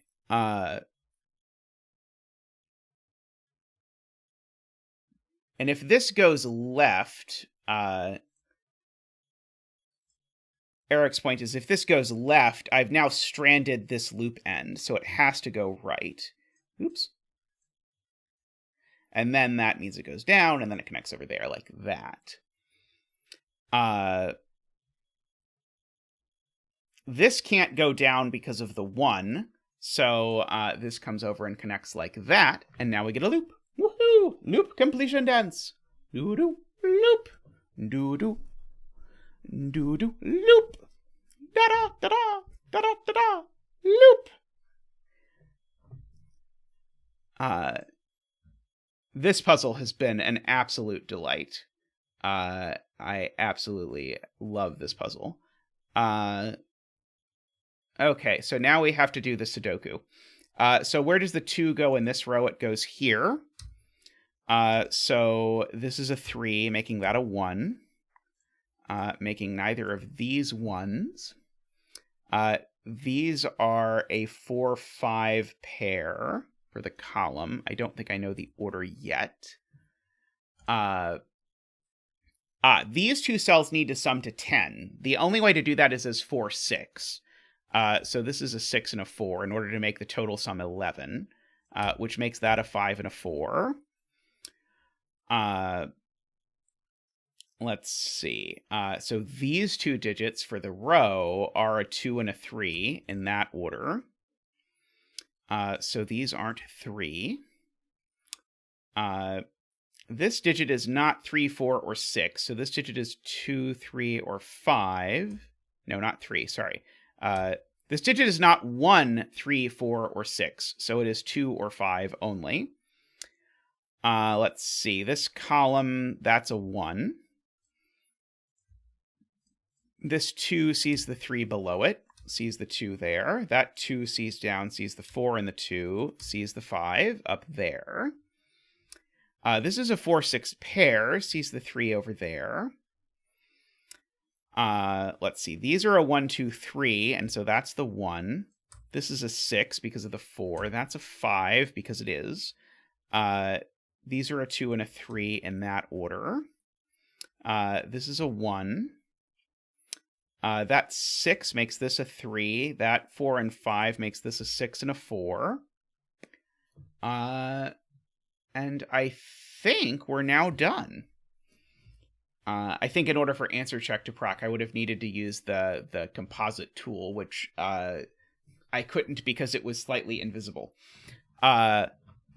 Wonderful puzzle. Most excellent. Oh, is it deleting X's? I think you just need to make the line green. Yeah, but the green line is just invisible. But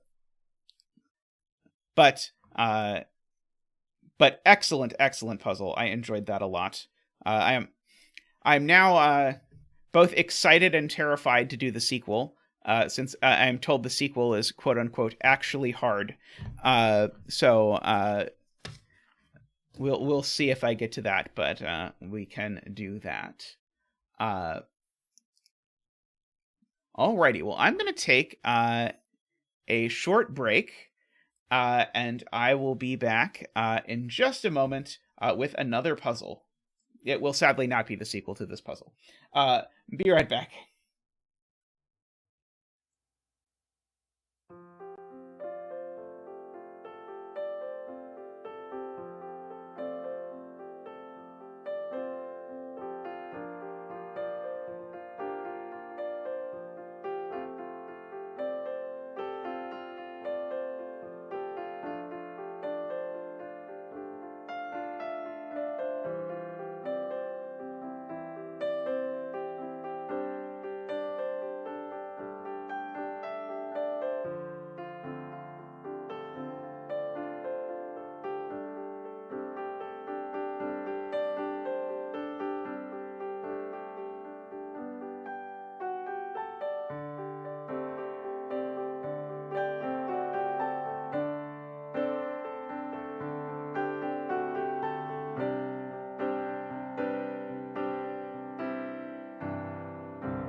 Alrighty, welcome back. I realize I do not have my thing here set right. There we go. where we have a puzzle by Nordy on the menu.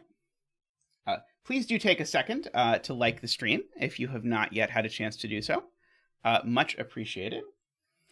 Alrighty, so this is an ambiguity puzzle. So the diamonds in this puzzle are one of the 4 standard dot types. So they're either X's, V's, black dots, or white dots. And the lines are either renban, meaning they're a string of consecutive digits, or they're whispers, meaning that the digits are 5 apart. Okay, so all of that is pretty standard ambiguity puzzle stuff. And then the bonus rule here is that we have an exclusivity business thing where within a 3x3 box, different things represent different clue types. Okay, and so we have to look at what happens in the case that something could be 2 different clue types. And so this is the note. If a pair of digits can be connected by 2 different clue types, a diamond between them may represent either one, allowing another diamond in the same box to represent the other. So for example, 1 and 2 are both consecutive and a ratio of 2 to 1. And so it's saying 1, 2, 4 would be acceptable. You just declare the 1, 2 to be the white dot and then the 2, 4 to be the black dot.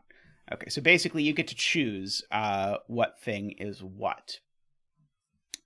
Alrighty. Nordy, do you have a betting tree? Yes, by the way, if you are a channel voting person who gets to vote on what puzzles I do at the beginning of stream, you can look at the bucket. I have added, as of today, like, I don't know, 20, 30 puzzles, something like that. So you got a whole bunch more options to vote for. But this is one I saw and then immediately was like, well, I'm going to do that one today. Because, well, I enjoy ambiguity puzzles and such. Alrighty, I will wait for Nordy to say an example of a betting cell. Row 5, column 2. All right, so there is our betting cell in row 5, column 2. So in this box, I'm sort of drawn to this because one of these is a renban and one of them is a whisper line. And so my whisper line means that I can't make the renban too extreme. So I think the renban certainly can't involve a 1 or a 9. But maybe that's all I actually know. Could the renban be 2, 3, 4? Yes, annoyingly, yes. Okay, so maybe all I know is that that's true.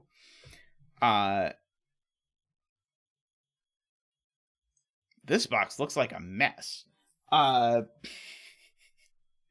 guess the point is these are one of every type of dot and 1 whisper and 1 renban.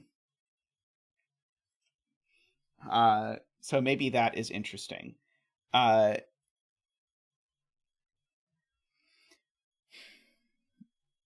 Okay. I think this might actually be more interesting. How do I get a dot on a whisper? 1, 9 or 2, 8. I think 1, 9 and 2, 8 are the only ways I can put a dot on a whisper.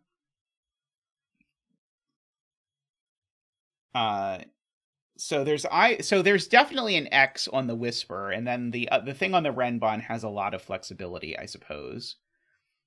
I definitely cannot put 2 numbers that are consecutive on a whisper, Nicholas.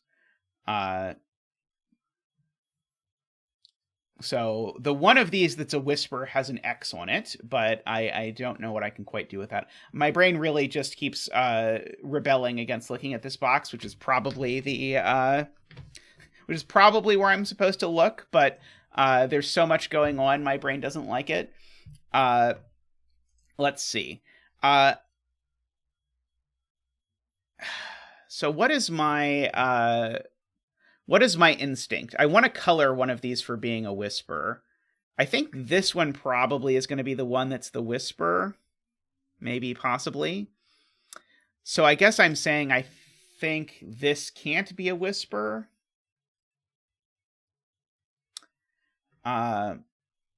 let's see. If I believed this couldn't be a whisper, why would I believe that?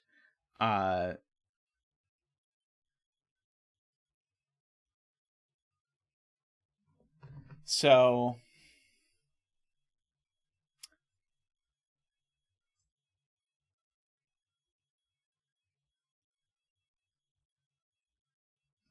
what do I believe is going on here? So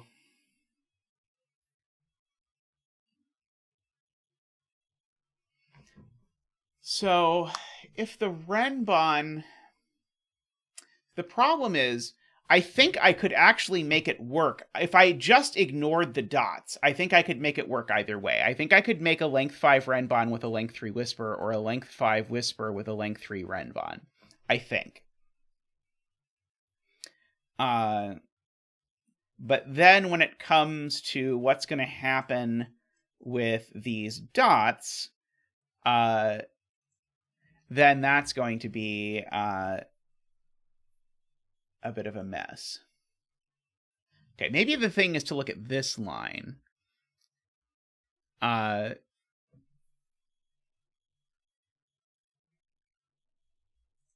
So let's see. So those would all be the same high-lowity in that universe.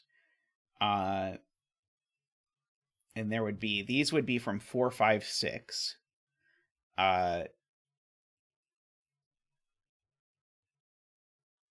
Otherwise, these are from 1, 2, 8, 9. These are never 3 and 7. It does not feel like a super useful thing to do.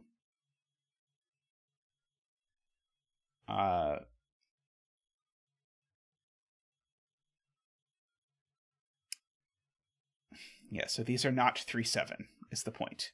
I could just fill out what this looks like if this is a whisper. Because it would be some version of this. 4, 9, and then 3, 8. Is this right? I'm trying to remember how this works. 3, 8.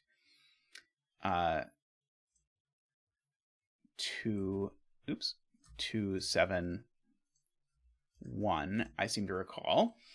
Okay.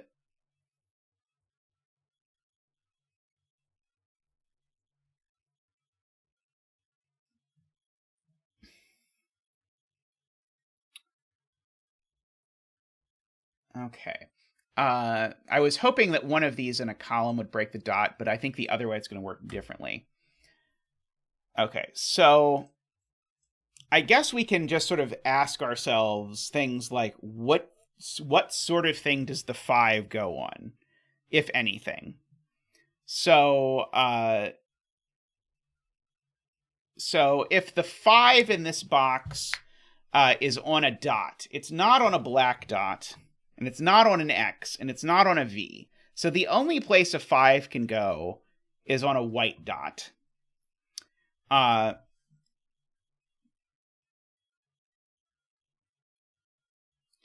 And so either this is a 5, or I have a 5 on one of these lines. It would have to, of necessity, be on... or sorry, no, the 5 could also go there. Never mind.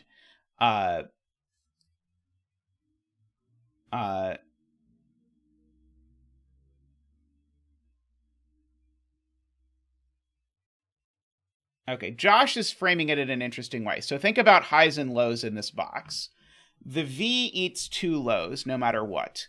The X eats 1 low, because an X is always a low and a high, and the black dot always needs a low. So I've eaten all the lows between these. So this can only be a 5 or high. This can only be a 5 or a high. So this is from 5, 6, 7, 8, 9 for sure. If my V is 1, 4, I'm just trying to imagine this. I'm just going to write it in. If my V is 1, 4, then what's my black dot got the option to be? Only 3, 6. And so if I do 1, 4, and 3, 6, now I have I broken every, no, my X now has to be 2, 8. And now what digits do I have left? I've got 1, 2, 3, 4. I've got 5, 7, and 9 left over, and that doesn't work because I would need to make a white dot out of 5, 7, and 9. So the V can't be 1, 4. Because that would only leave that. And so you can see if the V is 1, 4, all of this is forced. The V being 1, 4 forces the black dot to be 3, 6, forces the X to be 2, 8, and then forces me to make a white dot out of those. So that means that the V is actually, the V is 2, 3. So now the black dot can't involve those. So the black dot is either 4, 8, or... Oh, no, the black dot just is 4, 8, because it's not 3, 6. So the black dot is 4, 8. So now that's the V. That's the black dot. Now what's the X? The X is now 1, 9. What digits do I have left over? So I'm just going to draw little lines here just for connecting. That, and that. So that's the V, that's the black dot, that's the X, and what digits do I have left over? I have 1, 2, 3, 4, 5, 6, 7 left over. And so then my white dot of necessity has a 6 on it, for example. Okay. So that means this digit's always a 5, 6, or 7.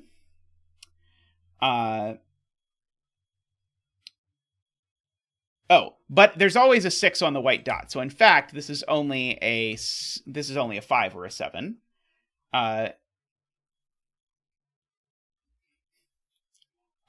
So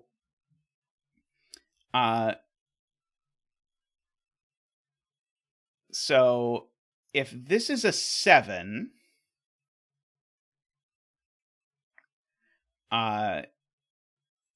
these two, and this is a whisper, these two would need to be a 1, 2.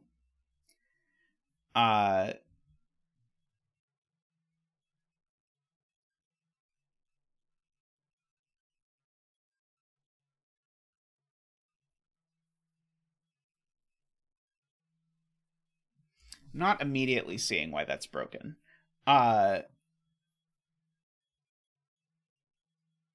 It really seems to me this is not a whisper. I'm just trying to figure out what the efficient way to say it's not a whisper is. Okay,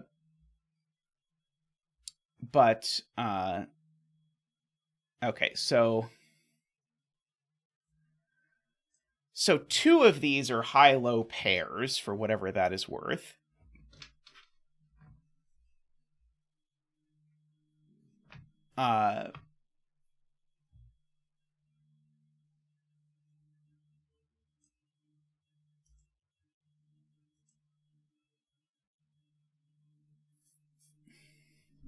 And one of my dots is 5, 6, or 6, 7.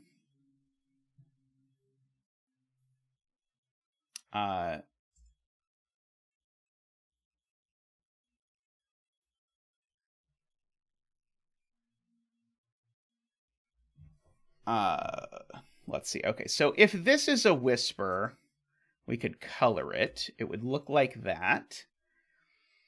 This would be 7.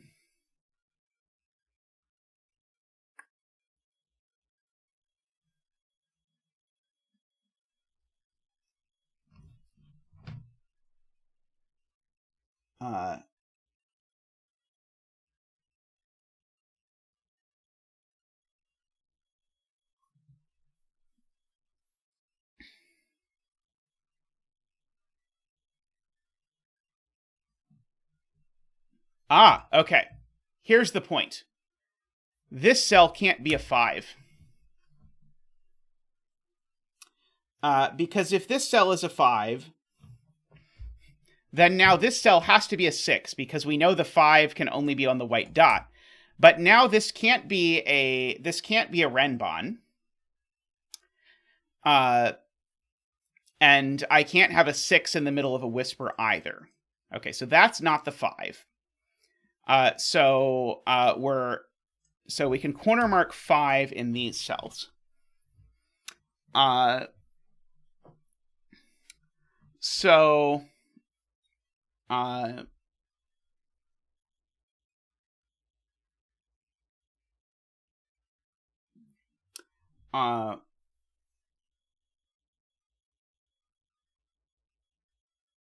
Rockrat, the point was this would have to be one of them, and if this is a 5, this is a 6, and this can't be a Whispers, and it can't be a Renbon. So, my point wasn't even considering this. Okay. Now, you definitely can't put the 5 on the Whisper. So if you put the 5 on the Renbon, so if you put the 5 somewhere, you've made that the Renbon, and you've made the other one the Whisper. So I, for example, can't put a 5 here, because that would put a 6 in the middle of a Whisper. Hey, Abed, how are you? I hope you are doing well. Likewise, if I put a 5 here, that would put a 6 in the middle of a Whisper. I can't do that.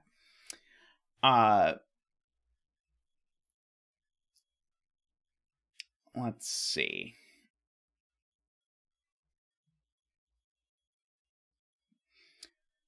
So maybe a thing to think about is whatever line, neither line contains both 2 and 3. And so if neither line contains both 2 and 3, because 2 and 3 are on the same dot, that's interesting. Okay, so neither line contains both 2 and 3, and neither line contains both 4 and 8. 4, 5, 6, 7, 8. But both lines contain a 2 or a 3, and both lines contain a 4 or an 8. Both lines contain a 1 or a 9. So, both lines contain a 1 or a 9. That's, okay, there we go. That does it.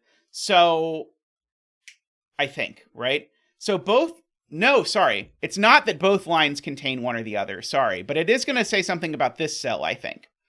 So if I look at this collection, for 2 of 3 of them, at least, I have to put one of these on each line. I can never put 2 of them on the same line. I can hide 1 digit exactly over there. So one of these one of all of this collection could be sort of off the line. But my hypothetical Renbon can't contain all of 5, 6, and 7, and can't contain both of 2 and 3. So I don't think I can make a Renbon if I can't use both 2 and 3, and I can't use all of 5, 6, and 7. So if my length 5 Renbon was going to be, if this is going to be a length 5 Renbon, it needs to have a 5. So it contains the 5, and now because of the dot, it doesn't contain the 6. And so it would have to be 1, 2, 3, 4, 5, but then it contains both 2 and 3, and that breaks. So this is not a Renbon, it's a Whisper. That's the conclusion. So that is a Whisper, this is a Renbon. Right, okay. So the elegant way to frame that, because I sort of puttered there, is the Renbon would have to contain the 5. And so then, as soon as it contains the 5, then it contains at most 1 of 6 or 7. So then it is either 2, 3, 4, 5, 6, 2, 3, 4, 5, 6, which it can't be, or 1, 2, 3, 4, 5, which it can't be, and it can't be either of them because it can't contain both 2 and 3. Okay. So, that means this isn't a 5, it's a 7. So I'll write an 8 in the cell. This is a 7. So we have a digit. Woohoo! Okay, so we have successfully digited, and so we can bring in Zach for our digit dance.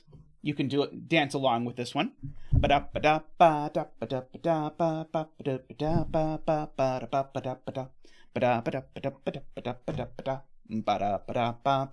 Woo! Ta-da! Ta-da! Woo! There we go. Okay, so now these aren't fives. These are a 1-2 pair now. 7 is now the digit that's not on a whisper. So the other pair is a 5-6.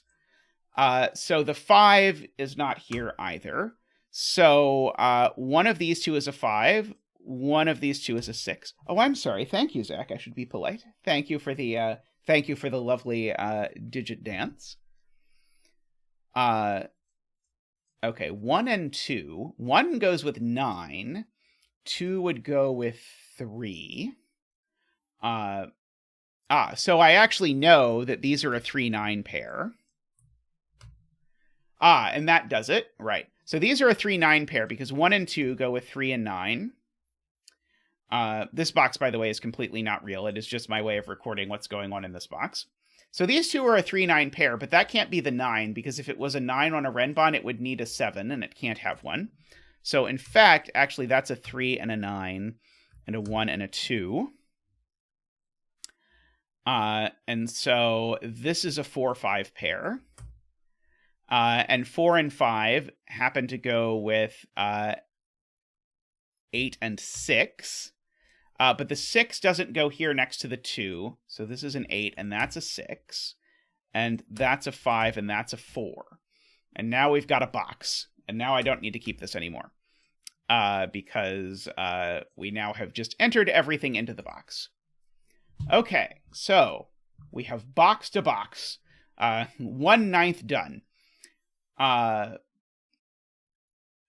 Okay, so now if this is a whisper, these two are exactly a 5-6 pair. With one of these two ends being a 4. In fact, that end would have to be the 4 with a 9 there. I don't think that works. I don't think this can be a whisper anymore. So if this is a whisper, where does the 4 go? The 4 has to go at one of the ends, but it can't be that end. So the 4 would have to go here. The 9 would have to go here. And now this has to be a low digit, but it's not a 2 or a 3, so it's a 1. But now I run into a problem, because remember in this universe, this is a 5-6 pair. Excuse me. So I have to put a 7 on the line. But where is my 7 going? Oh, maybe my 7 can go here. No, I think this does work. I think I could put a 7 there and an 8 there. And I think this is fine. This would have to be a 2 and a 3, of course. So I think if this is a whisper, I think this exact thing is forced. Oh, but it has to be. It has to be a whisper because of this 1-8. Because if this is not a whisper, it's a Renbon, and then these digits are from 1, 2, 8, 9.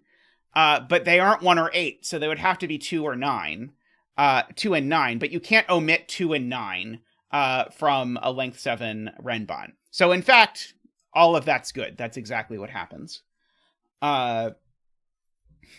So bifurcate box by box. So now this is a triple. So 1, 2, 3, 4, 5, 6, 8. These are 1, 2, 3, 4, 5, 6, 7, 8, 9. 1, 2, 3, 4, 5, 6, 7. This, by the way, this is exactly the kind of bifurcation I don't mind. It was absolutely a bifurcation, but I think it's a fun one because this puzzle is really just sort of showing off a bunch of cool ways that these things fit together. So now, how can these dots fit together? 2 could go with 8. 3 could go with 6. I think 5 can go with nothing, so I think this digit's not a 5. I think this digit is only 6 or 8. And I don't think... Oh, 9 could go with 8. Right, okay, so I think this is only 6 or 8. So one of these two is a 5. If this is a 5, though, this has to be a Renbon, and it can't be. Because... oh, no, it could be 543. Never mind, sorry. It could be 543. Let's see.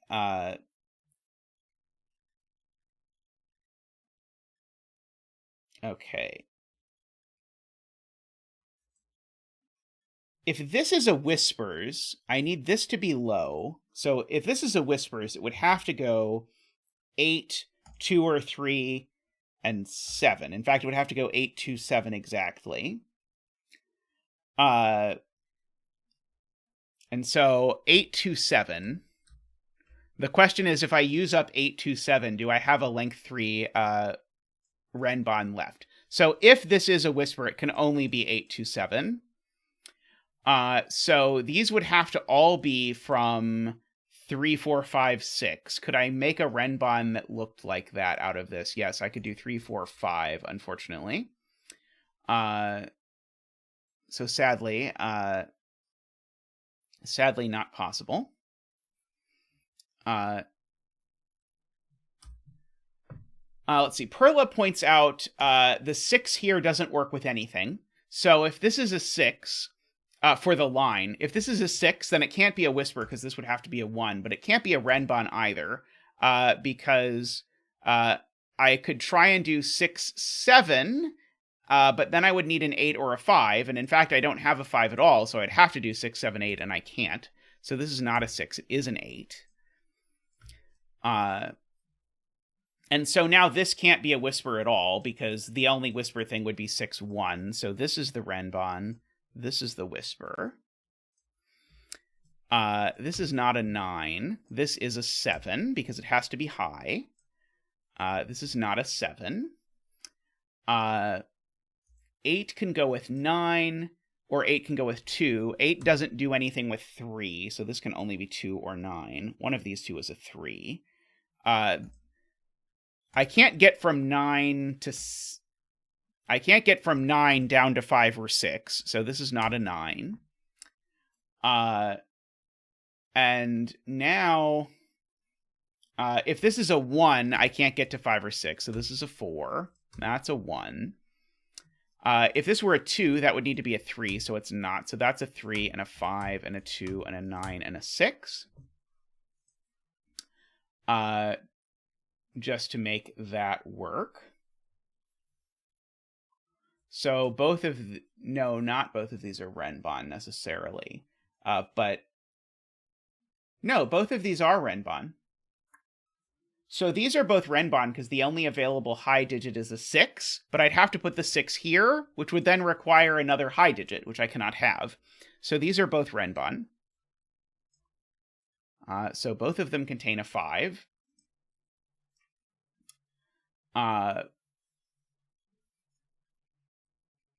And neither of them contain a 9, I suppose. Yeah, neither of them can contain a 9. One of them contains a 1. So one of these two is 1, 2, 3, 4, 5. But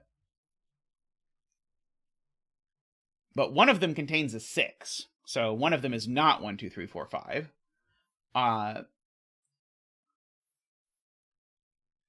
So on the one that is 1, 2, 3, 4, 5, though, this digit is a 1 or a 3. So my question is, can this digit possibly be a 1 or a 3? And I don't think it can. If this were a 1... oh, no, it could. It could, because I could go 1, 9, 8, and that would be a valid... that would be a valid arrangement, unfortunately.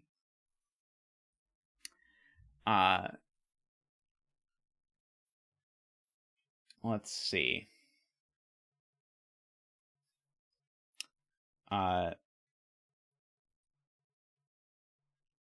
Okay, so Isabel is suggesting I think about this as, if these are 1, 2, 3, 4, 5, what am I doing with these dots? I could do, for example, 981 would be fine. Sorry, not 981. Oh, is it just broken? Okay, so I can't do a V. So with no low digits, I can't. So the thing is, if this is 1, 2, 3, 4, 5, then there are no low digits in the box. What relationships can I make with no low digits? Not an X, not a V, not a black dot. So I could make a white dot, but there's 2 dots, and so I can't do that. So this is not the one that's 1, 2, 3, 4, 5. This is the one that's 1, 2, 3, 4, 5. And of course, this is not 2, 4, or 5, as we already have predicted. This is not 1 or 3. Okay, what if this is a 3? Then this could go 3, 6, 4. Okay, there 3, 6, 7 would work. 3, 6, 7 would work. What else works? 3, 7, 6 would work. 3, 7, 6 doesn't work because there's a 6 down there. But other than that, 3, 7, 8 seems to work. Okay, so I think the upshot is I think there's options. I could do 1, 9, 8 still. I guess the point is this is always a white dot. So these digits are always a consecutive pair for whatever that is worth. Probably not very much. 6, 7, 8, 9. These aren't 6. This can't be 8 because of that.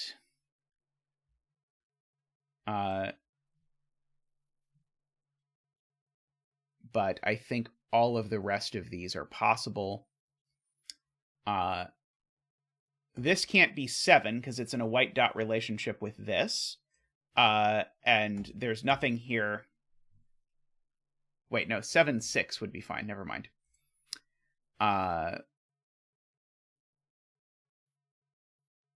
So I know there's a 6 up here. I should probably point out. Okay.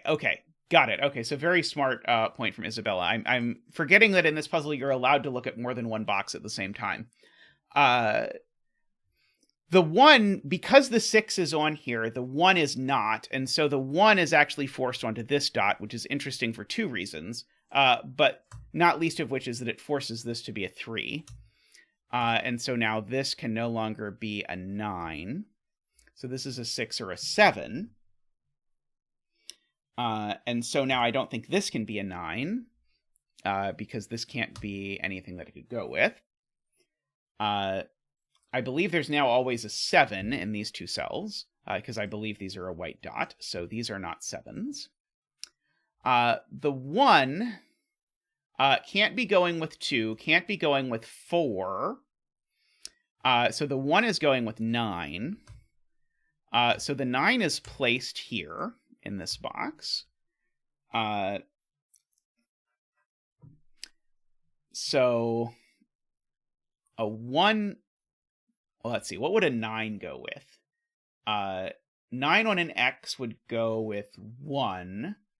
But I've already done that. 9 on a white dot would go with 8. So I think the point is I think there's options.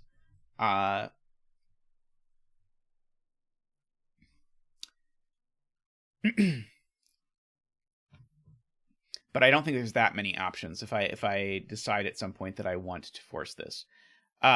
This digit's a 7 or an 8 by the row. For whatever that is worth. Okay, so let me just write them in. If this is a 1, then this needs to be a 2, a 4, can't be a 9. So 2 and 4 are my options, I believe.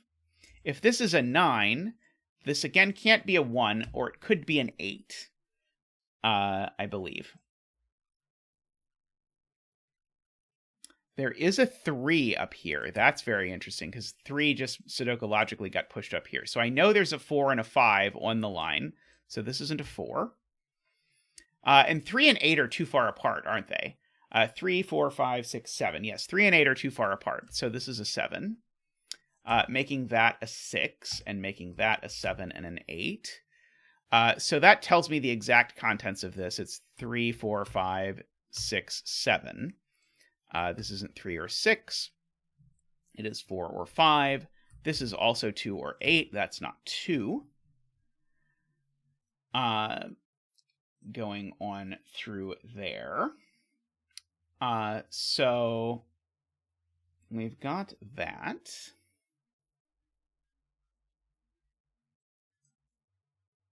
Just trying to see if something was pushed onto one of these lines in an interesting way. It probably is, but it's going to take a second to spot. I don't think there's anything more going on with these boxes. I think I have to look elsewhere now. 9 being pushed into this corner is suspicious.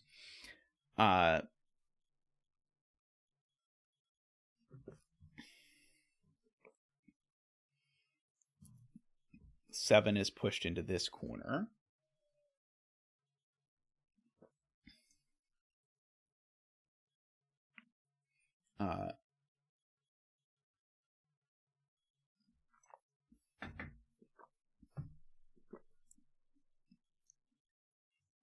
So I know for sure that 5 is on a line in this box.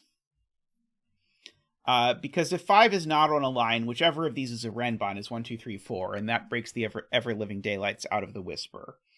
So the 5 is on a line, which puts it in this little U-shape area. But the 5 can't go on a dot, because if the 5 is... wait. Maybe the 5 can go on a dot. If the 5 is on a dot, then it makes... because the 5 is on the Renbon. And so, of course, I could make a white dot there. I think the Whisper line that has one of these things on it is X, because even 4 and 8 aren't far enough apart. So, back to the very first thing I did, whichever of these is on a Whisper has to be an X. And what kinds of X's can it be? Oh, wow. That's... okay, that is gorgeous. The only Whispers it can be are... or sorry, the only X's it can be are 1, 9, and 2, 8, and those conveniently both look at this. So this is the one that's the X. And so this is 1, 9, or 2, 8, but it's not 2, 8, so it's 1, 9. And this is the Whisper, so it doesn't have a 5 on it. Okay, gorgeous. I really like that. That is my kind of deduction. So, that's not a 1. A Playmaker is pointing out, I believe. Let's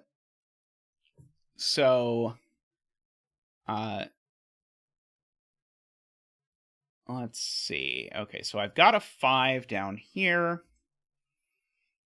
for whatever that is worth.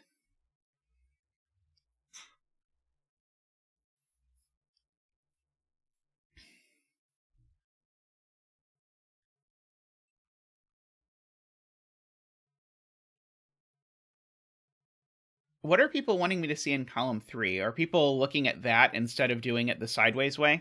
Because that's way less cool than doing it the sideways way.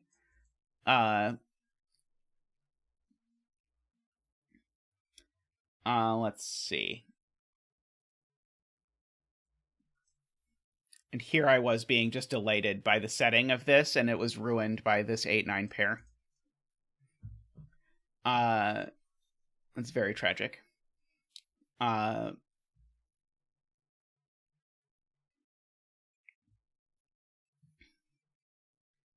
Yes. I can't put 1 or 2 on the Renbon, because if I put 2 on the Renbon, I've run out of low digits, and if I put 8 on the Renbon, I've run out of high digits. So if I can't put 1, 2, or 8, 9 on the Renbon, then I need, as people in chat are saying, I need a 4 and a 6 as well. That's not the 4, that's not the 6, that's not the 6. So I have a 6 in the column. Up there, so I've got a 6 over here somewhere.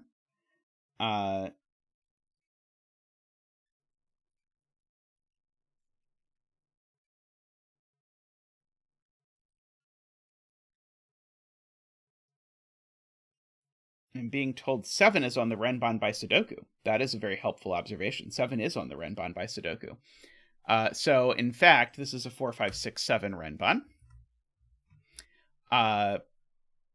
That's an awesome, awesome spot to Ilm and J there.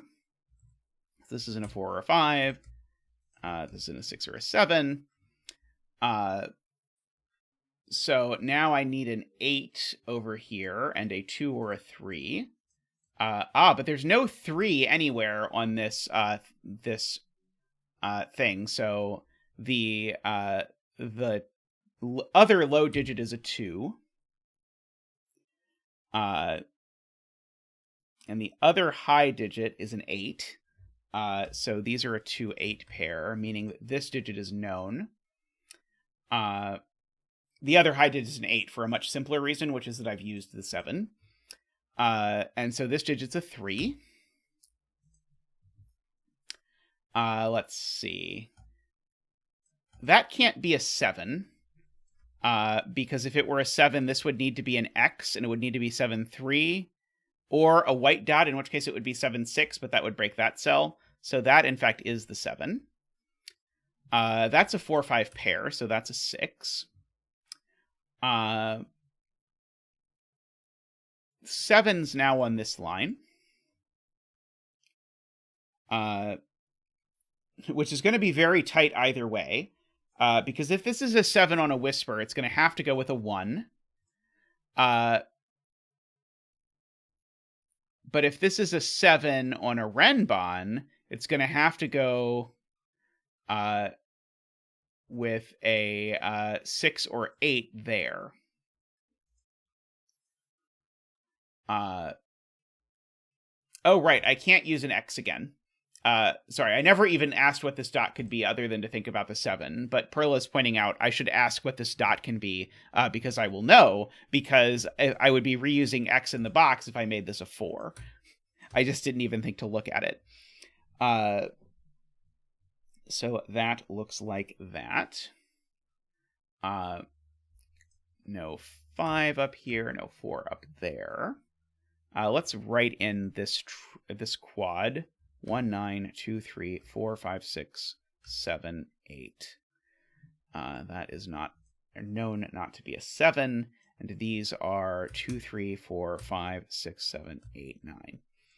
Okay.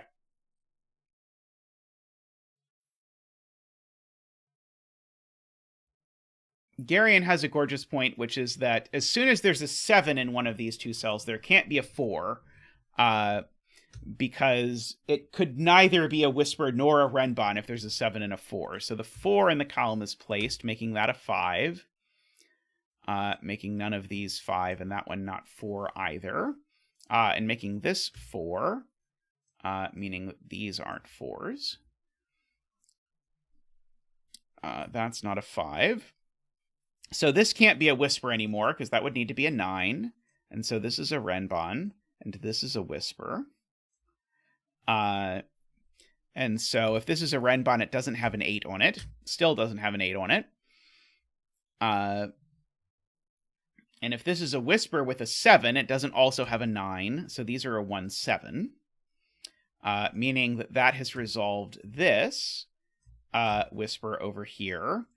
Meaning that that's a 3 and a 5 and an 8. And a 2 and an 8. 8 does not diamond 1, so 8 diamonds 9 is what's going on over there. That has become a 5 for that 1-2 pair. This has become a 7 and a 1. And this needs to be a 6 or a 9. It can only be a 6 by the column. So this is a 6. These two digits are a 2, which goes there, 3, 4, 5, 6, 7, 8, and a 9, which goes there. So let's fill in some stuff in this box. 1, 2, 3, 4, 5, 6, 7, 8, 9. So that's the 1. Those two are an 8, 9 pair. These are 2, 3, 4, 5, 6, 7. Not 3 or 4, not 2 or 7. And these are 3, 4, 5, 6, 7, 8, 9. Okay, so this is not 3 or 4. Okay, so now I just have to investigate what options there are for these. So I guess 7, 3 is an option.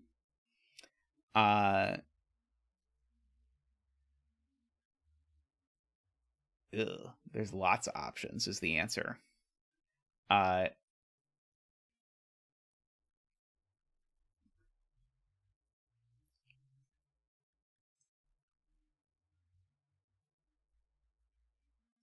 Column 3 looks dangerously close to the bedding tree. I'm a little concerned about looking at it, but I'll fill in these two.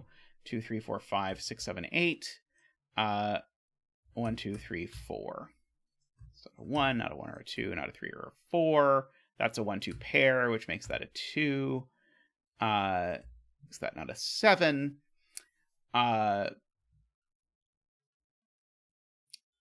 Okay.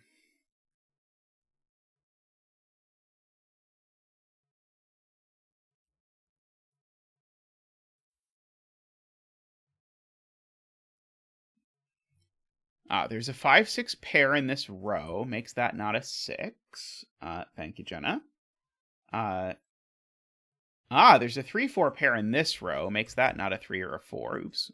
Not a 3 or a 4. Agree. So that now gives me a 5, 6 pair in the column. So that's not a 5 or a 6. And that's a 3, 4 pair looking at that. So that's a 2 or a 7. Okay.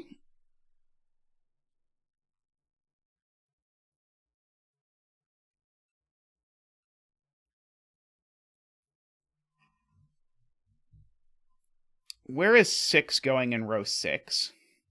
6 in row 6 cannot go there. Oh, no, there's 2 places. Darn it. 6 can go there or there. Never mind.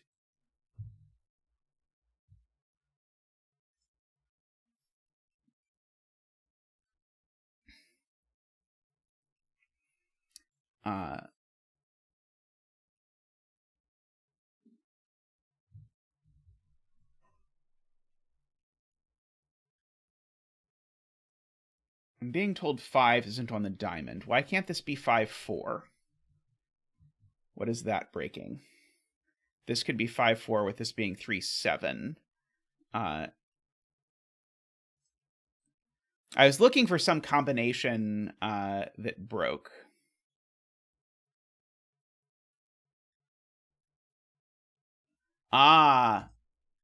Isabella has found the combination that breaks. So the combination that breaks is if this is 3, 6, it makes this 4, 2, except now that's 2 black dots. So actually this is a 4, and that's a 3, and that's a 7, and a 2, and so that is a 1, and a 6, and an 8, and a 7, and a 3, and a 4, and a 9, and an 8, and a 5, and a 6, and a 5, and a 6.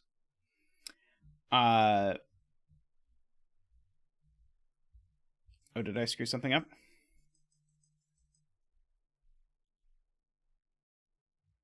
Oh. Sorry, I screwed up this. Okay. This is still a 4, though. This is still a 3, but 3 actually goes with both of those, is the point. 4, 3, not a 4. Let's see, so 4 goes with 5 or 6, 4 goes with 2 or 7.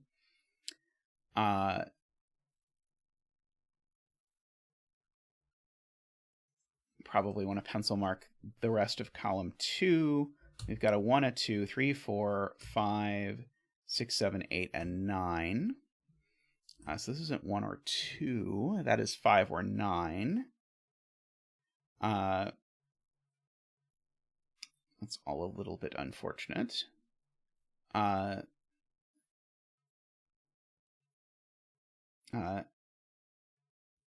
Let's see. Oh, there's a 3 looking up here. Maybe this will do it. That's a 4 and a 3. So we've got that part.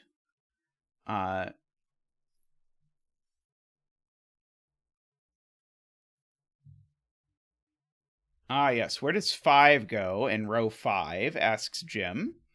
And the 5 can only go here because 5 and 3 don't tree each other. So that's a 5 and a 6, and that's a 5 and a 6. And that's an 8 and a 7 and a 6.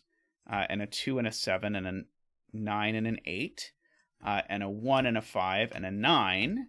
And last, oh, sorry, not last. And last, but not least, a 2. Congratulations from Zach and I to all of you 2-betters out there. This was really clever. Like, this puzzle basically is saying, like, I found all of these little cute setups. Why don't you go find them yourself? And so, like, this puzzle is, like, not the kind of thing I'd want to do a lot of, but I think in this case, I think the look-aheads are well enough telegraphed and are cool enough that I think this puzzle is super fun and a nice little palette cleanser of something different. And I think you identified the correct difficulty, because I think if you made a version of this puzzle that was a little bit harder, I think it would rapidly become miserable. Oh no, I never colored the green line here. Whoops. But I think as is, I think you found a bunch of cool stuff, which I can only imagine took a while to find all of these setups. And then it was very cool sort of playing with it. I especially liked sort of figuring out what all the dots had to be in this box. That was very fun. And then there were several points like where I was like trying to disprove something. I was like, oh, but it has to be because otherwise this, it was a very beautifully constructed puzzle. I liked that a lot. Alrighty, I'm going to go take a quick break, and then when we get back, we're going to do another puzzle. So see you all real shortly. Take a second if you've not yet done so to like the stream. I would greatly appreciate it. And I'll be back in just a moment.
I have returned with a Nurikiller hybrid by Abed Hawila.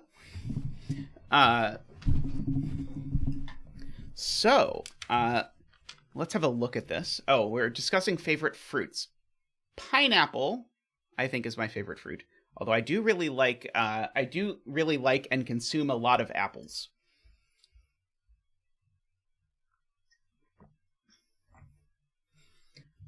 All right.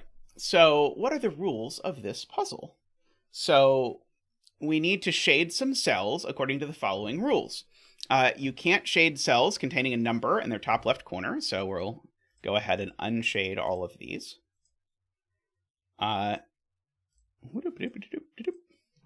Mario agrees with my assessment that pineapple is the best, but apples are also very good.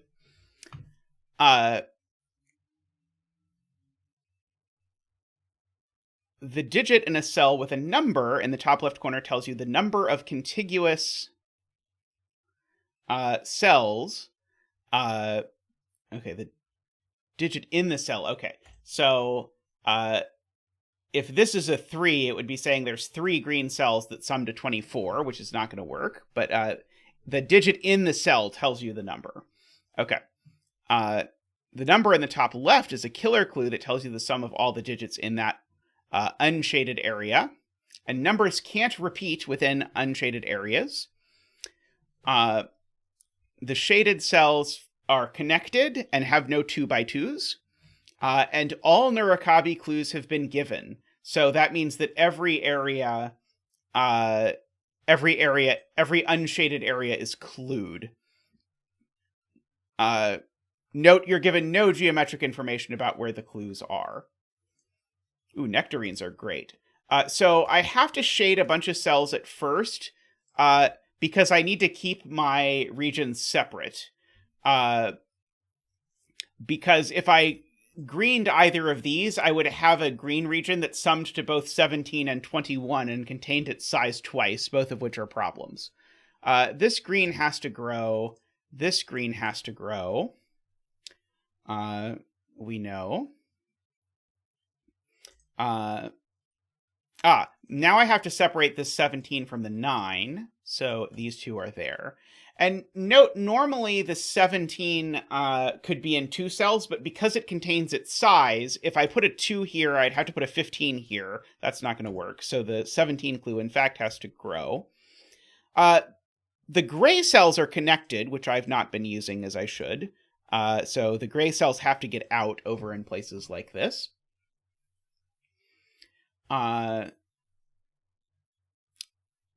Let's see. Does anyone, by the way, know a good bedding tree for this puzzle? If you've done this puzzle, I would appreciate a bedding tree recommendation. Let's see. I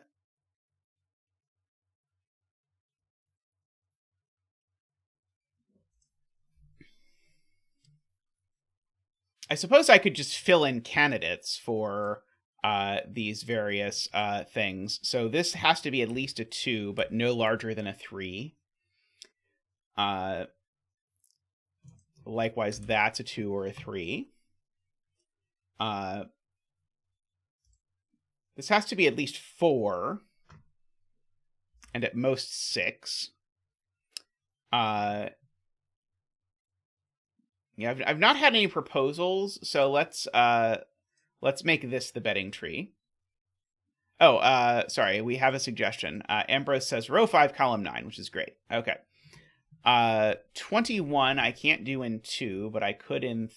No, I can't do it in 3 either. So it's got to be at least 4, and at most 5. Sorry, 4 or 5. The 19, I can't do it in 2. I could do it in 3, or 4 or 5, but I can't do it in 6. I think the same is true of this 17. In order to get to 26, I think 4 does do it, and 7 would be too many, so this is 4, 5, or 6. Less than 10, that's 1, 2, or 3. greater than 10. That's certainly at least 2, but could be as many as 9. Now, one interesting thing to note is that I need some green cells up here because I can't make 2x2s of black. And so that's going to create a lot of tension going on up here. Okay, Nicholas has a great point, which is if this region comes here, then I immediately blacken these 2 cells and the 21 can't finish. So that's always gray. So that's green. It needs to extend. That's gray because I need to keep these 2 apart. That's green because it needs to extend.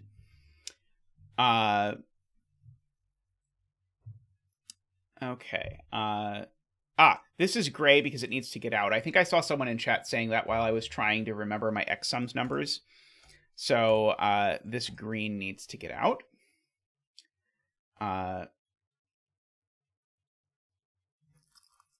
Let's see. I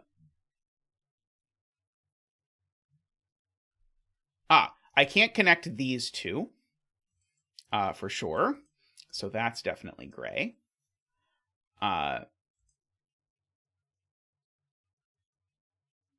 If this is green, I force the 24 to run out across the top. Oh no, this could be 6. I just missed it. Let's see.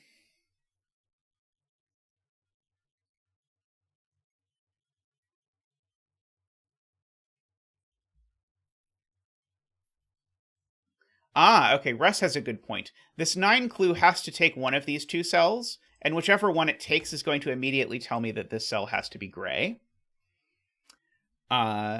Agree, and it's cool.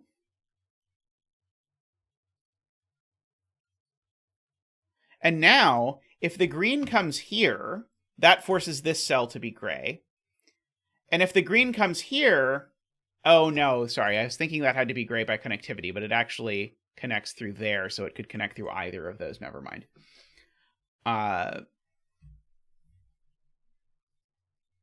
Let's see.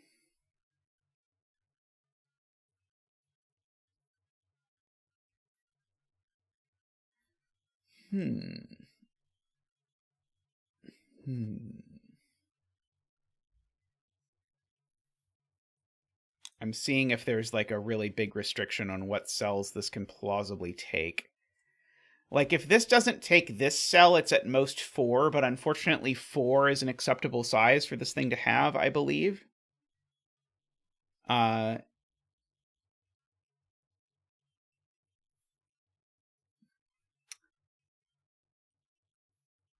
and it can still always take that cell as well. Oh, sorry, I was trying to argue that it has to take this cell. If it doesn't take this cell, then the only cells this 26 can take are these. Which I think would eventually break, maybe, but maybe not, actually. Oh, hey, Abed. I hope you're having a good day. I am quite enjoying this so far. I've been in a shading mood.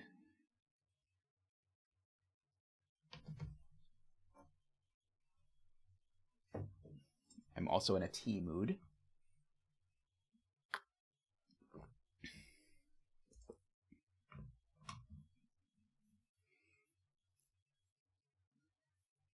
Okay, so Russ is asking what happens in the world where this is shaded. Sorry, in the world where this is unshaded. These both become shaded. Annoyingly, this one can be a 1-cell region, which is the upsetting thing about this. But if this is unshaded, these 2 have to be shaded. Is that a problem?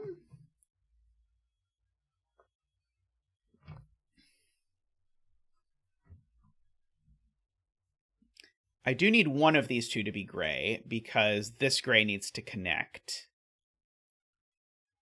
And it can't connect around the 9 cage. That's Garian's point. So one of these two is definitely gray. Bye, Prilla! Thanks for becoming a fan. Much appreciated.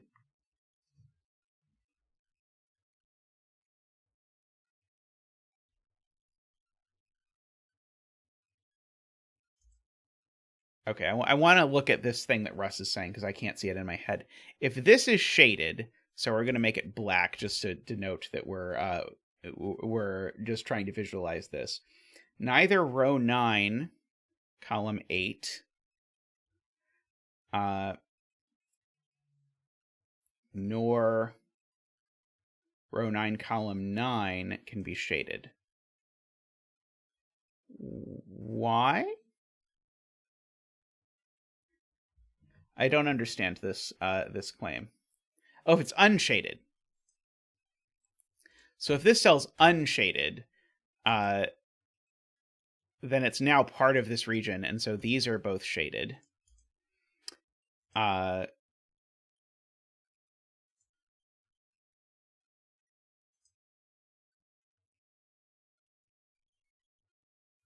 still don't see what the problem is, though. That doesn't connect. Oh, wow. Okay, yeah. This black down here is isolated because these two can't connect in. Okay, got it. So this cell is shaded is the point. If this is unshaded, then I can't make all... Okay, so yeah, so this is easy to visualize if I know what I'm looking for. If this is unshaded, I have to make all of this unshaded because I can't connect any shaded cells I put down here, but that is, of course, nonsense because then I've connected 2 clues. Okay, so that's definitely shaded.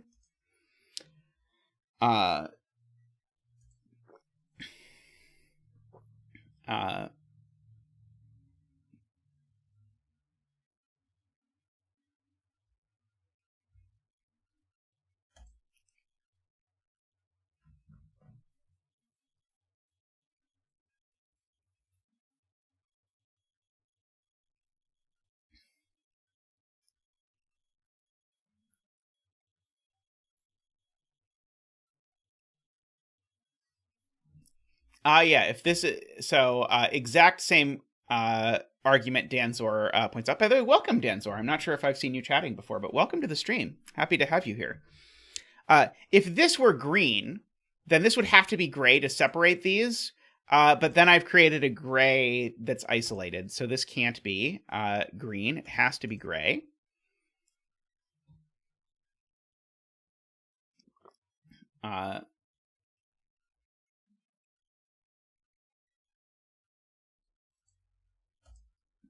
If this is green, now I create a green wall, which I can't do because remember we said the gray can't connect around the 9 cage. Garian is very good at spotting these sort of like potential places where you'd break off connectivity. I feel like 90% of the time on stream that this deduction gets made, it is made by Garian. So this would isolate all of this gray down here because of the 9 cage. So this is in fact gray.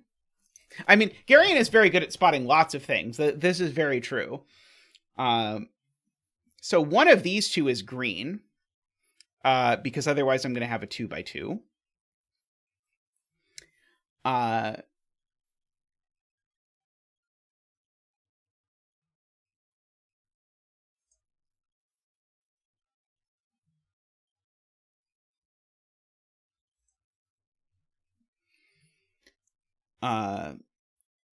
But I don't know which one. But this is a shaded, unshaded pair.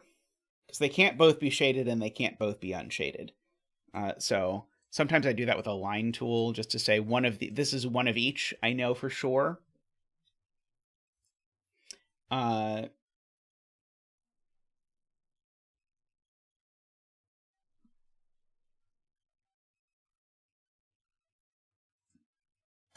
Yeah, this can't be shaded now. Because if this is shaded, now my 26 clue by this line is too small.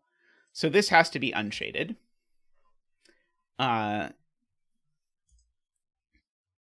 And if that's unshaded, and again, the shaded cells connect up through here, that means all of this is unshaded. Or sorry, all of this is shaded, because my shaded cells have to make it around. Like that. So this is green. Oops. Because I need to get to 2. And in fact, we get a digit. This is a 2. Woohoo! We get to do a 2 dance. Woohoo!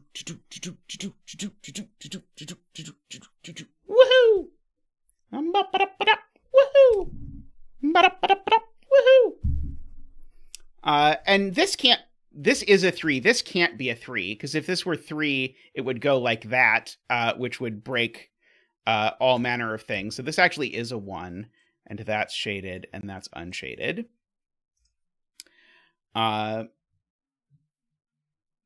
This shaded has to get out, so it gets out through there.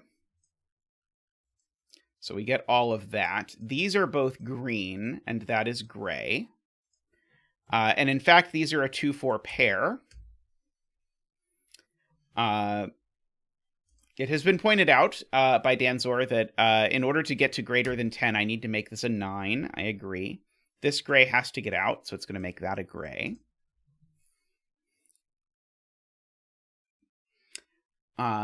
Let's see.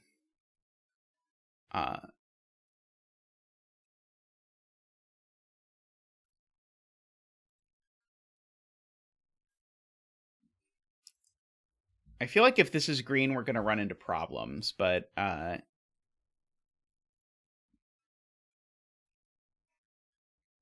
let's see. Isabella's saying it's shaded, which would be very nice to know.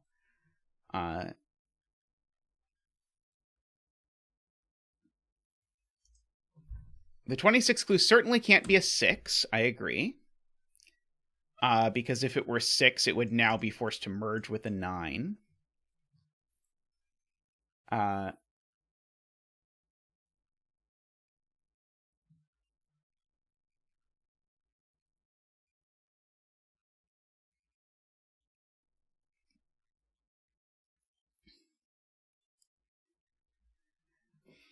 I'm trying to wrap my head around the fact that I definitely need one of these two. Both need to be shaded. If these are not both shaded in one of the cases, then I think I've broken connectivity.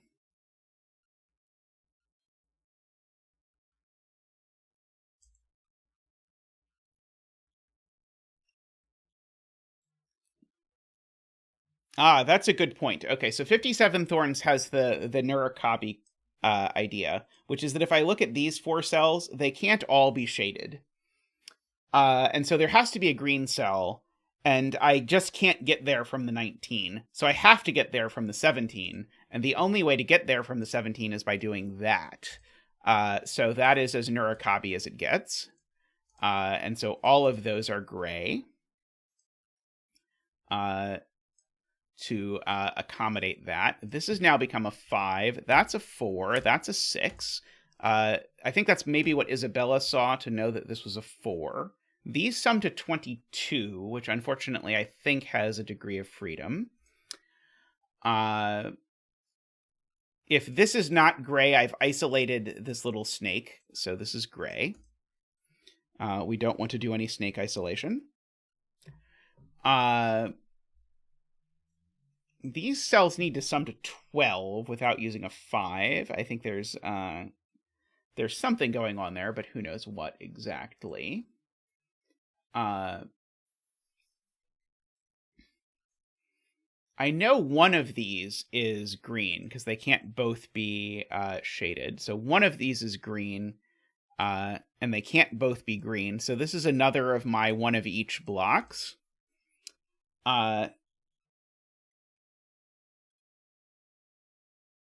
Yeah, that was the first thing I saw when I looked at the puzzle, Josh, was what on earth is getting to these cells? So something has to. Wow, the 21 can't even get there. So yeah, so I think Josh is correct. I think the only way I'm getting here at all is the 24 can't get there. I think the 19 is the only thing that can get there. So I think the 19 has to be size 5 and put a green there, with grays around here. This is part of the 19 cage. I don't think anything else can get to this 2x2, and something has to.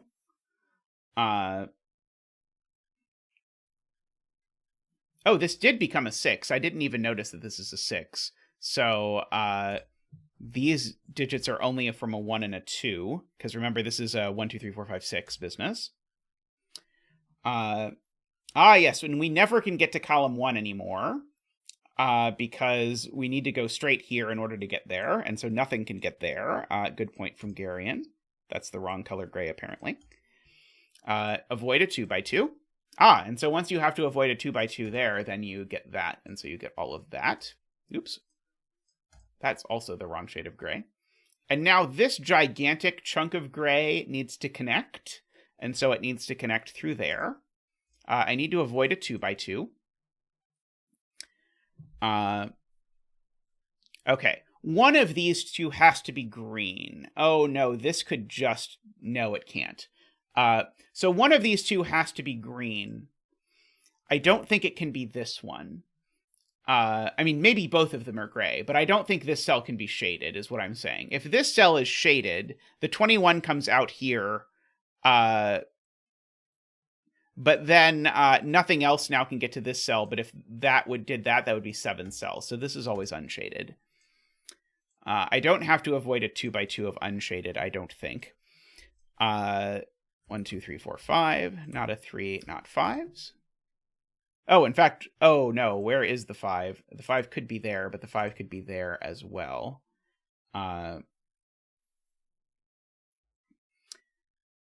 Interestingly enough,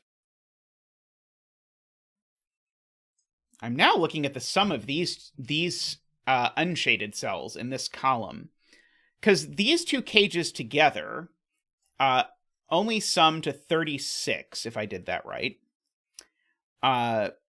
And so these 6 cells sum to at least 21, plus those is at least 31.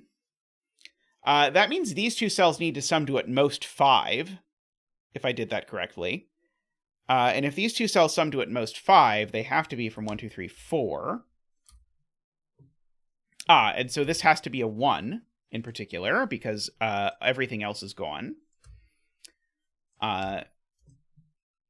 out of those digits. So that's a 1.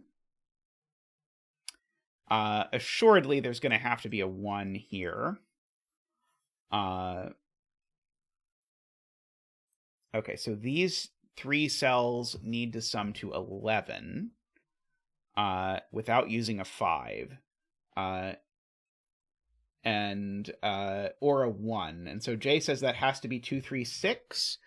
Because if I didn't use both a 2 and a 3, then I would have to be at least 2, 4, 6, which is already too big. Right, okay, so this is 2, 3, 6. I agree with Jay.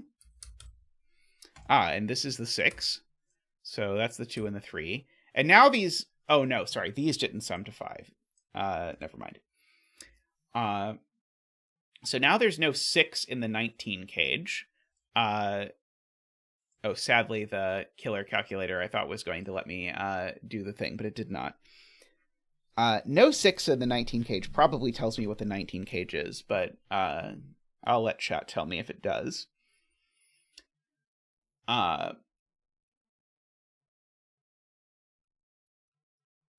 Okay. One of these two is green, and is the last green, so this is always shaded.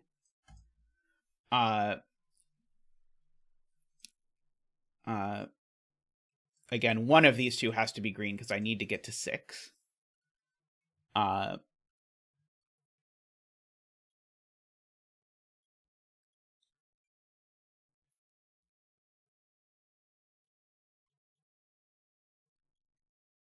I think if this is green, I think we isolate the gray over here. Yeah, if this is green, it goes up, and now this whole system...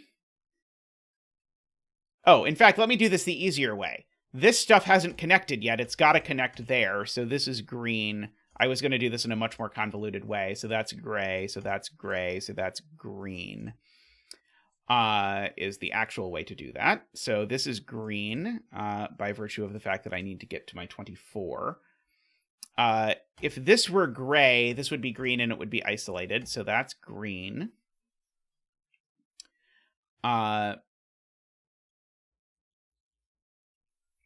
So we've got all of that. This I know is from 1, 2, 3, 4, 5, 6, and it's not 3 or 6.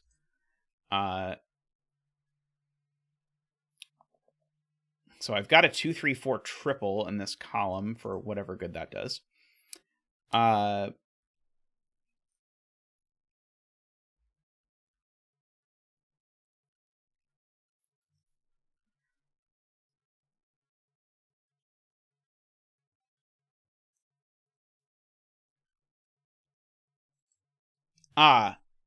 I don't think this cell can be green anymore. This is Josh's point. If this cell was green, what does it go with? It can't go with a 9, and it can't go with a 24. In both cases, it would be too big. So this cell just can't be green anymore. So therefore, that's gray. This is gray because it has to get out. This is a 3 now. So that's a 3 by Sudoku cage stuff. These 2 digits need to sum to 6, so they're 1, 5, or 2, 4. That's not 1, so that's not 5. It's a virtual 1, 2 pair in the row for whatever it's worth. This can't be as big as 6 anymore.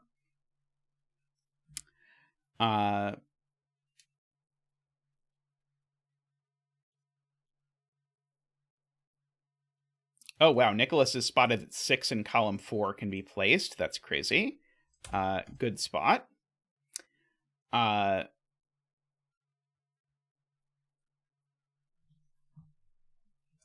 This 2, 3 probably forces what this is. So this is minimum 2, 4, 5, 6. No, sorry. 2, 4, 6, 7. 2, 4, 6, 7 is already... isn't that already 19? What did I do wrong? Oh, sorry. There's a 1. This is minimum 1, 2, 4, 7. 1, 2, 4, 7 is the minimum. Let me write that down because I can't keep this in my head. And that is exactly right. So yeah, so 1, 2, 4, 7 is the minimum that these can be. And therefore these add to 19. So therefore this is 1, 2, 4, 7. So that is 3 and 2. That was a beautiful spot. I told you someone would tell me if it was forced. Let's see.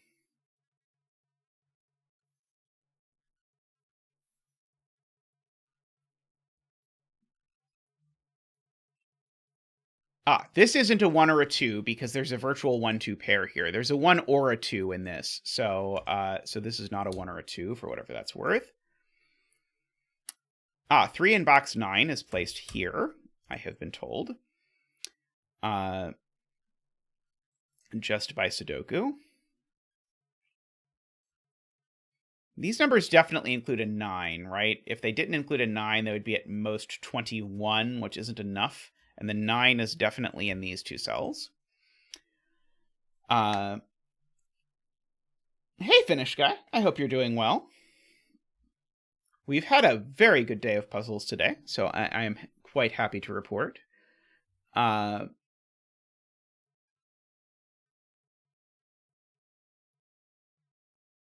where's the 9 in column 2? Gorgeous spot, Todd. So the 9 in column 2 is there. And so now my 24 cage doesn't have a 9 in it. Gorgeous. So if my 24 cage doesn't have a 9 in it, assuredly it's not 4 cells. Because if it were 4 cells now, it would be at most 4... Oh, no, it can work. Darn it. It could be 4... Oh, no, because of the 6. No, it could be 4, 8, 7, 5, can't it? Because if this is a 4 and this is an 8, 7, 5, I think that works. 8, 7, 5 is 15, 20, and 4. Yeah, that works, annoyingly. Horrible. Horrible. Okay.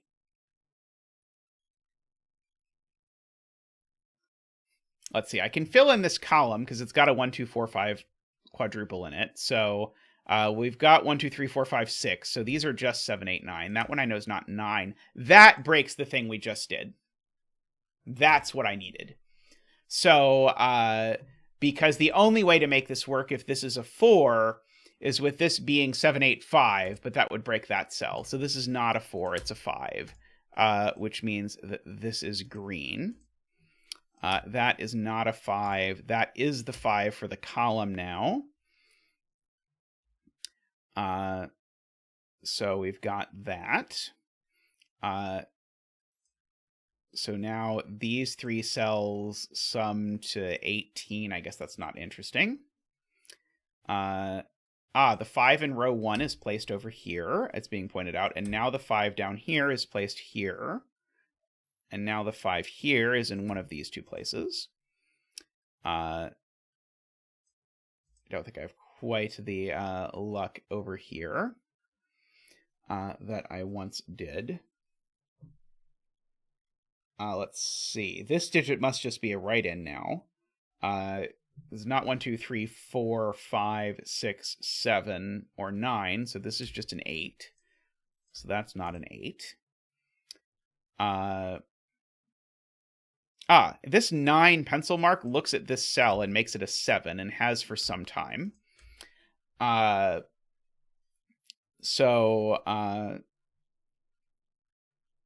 So this is not 4, 8. So I need to get to 22. And one way to get to 22 is as 9. Oh, no, never mind. I was going to say 9, 8, 7 something, but I'm wrong. I'm just miscounting the row.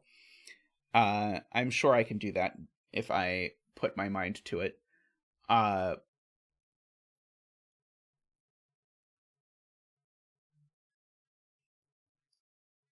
Let's see. There is a 1 in one of these 2 cells.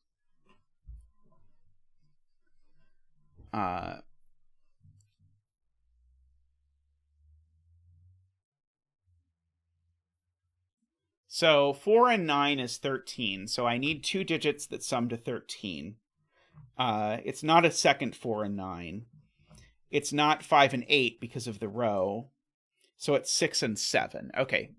Well spotted, Todd. So this is 9, 6, 7. These aren't 7, so that one is the 7. These are a 6, 9 pair. Sadly, the cage tool does not work. Oops. Boop-a-doop. 1, 2, 3, 4, 5, 6, 7, 8, 9. That's not a 2. That's not a 2 either, so that is the 2. So that's not a 2.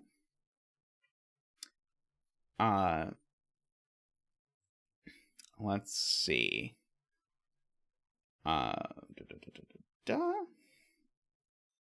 Okay, let's fill in the rest of this box. We've got 1, 2, 3, 4, so we just have 5, 6, 7, 8 left. That's not 5 or 6, that's not 7, 6, or 5. So that is only 7 or 8, except the 7 in this box is in this column, and so none of these are 7, so that is the 7, actually. So we can do that. So these are actually a 5, 6, 8 triple.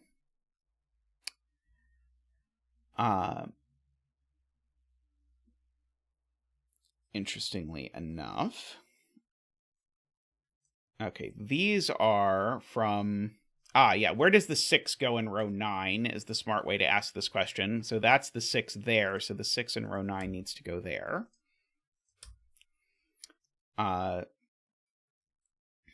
So let's see. So this box is missing 4, 5, 6, 7, 8.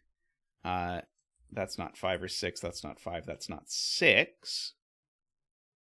So this is a 4, 5, 8 triple in the row. So that means these are a 1 and a 9 as a pair.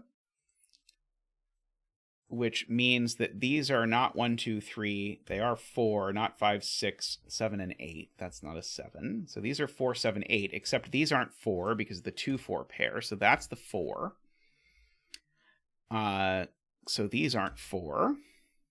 I guess I already knew. If I'd looked closely, I'd have known that the 4 in this triple was there. Okay.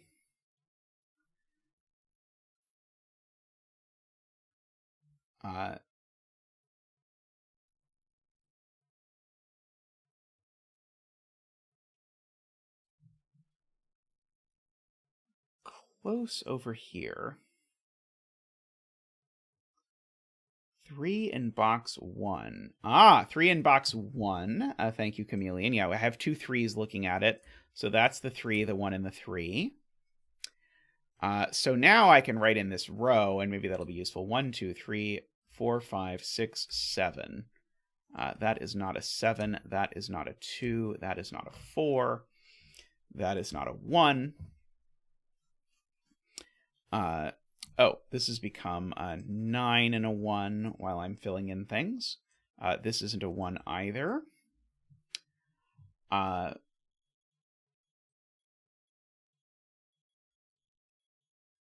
So there's definitely a 4 up here. And so there's a 4 and a 9. A 4 and a 5, which sum to 9. And then if I don't use the 7, then in fact these are 1, 2, 4. And so these would sum to 7 plus 5, and I would need to put a 12 here. So yeah, so if I don't use the 7 here, I'm using 1, 2, and 4, plus 5 is 12, and this would need to be a 12. So I'm definitely using the 7. So this is not the 7. Which now gives me a triple in this box.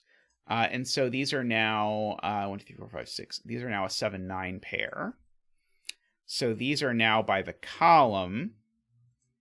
A 1, a 2, and a 3, actually, are the only things that are left. Which gives me a 1, 2, 3 triple, means that these are now an 8, 9 pair. Okay, so this only has 2 options based on whether it is the 1 I omit or the 2 I omit. So let's try and do this. So these all add to 14. Plus 5 is 19. And so I'm going to take this away. And so I'm either going to be at 17 or 18. 17 would require this be a 7, so that's not going to work. So it's actually 18, which means that this is a 6. Let's double check that the math there works. So I think that corresponds to saying that I want these to sum to 13, so that means they're going to need to be 2 and 4, with that being a 1. Okay, I think I did that math correctly. Making those a 2, 4, 7, making this evidently not a 1. These 3 digits here are 1, 2, 3, 4, 5, 6, 7, 8, 9. Not 1, not 9, not 6.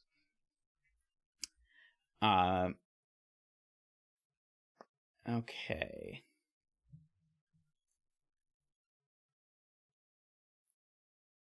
So, what did that do? I now need a 6 in one of these 2 cells, but I don't... Oh, this box only has 3 digits left. Let's fill those in.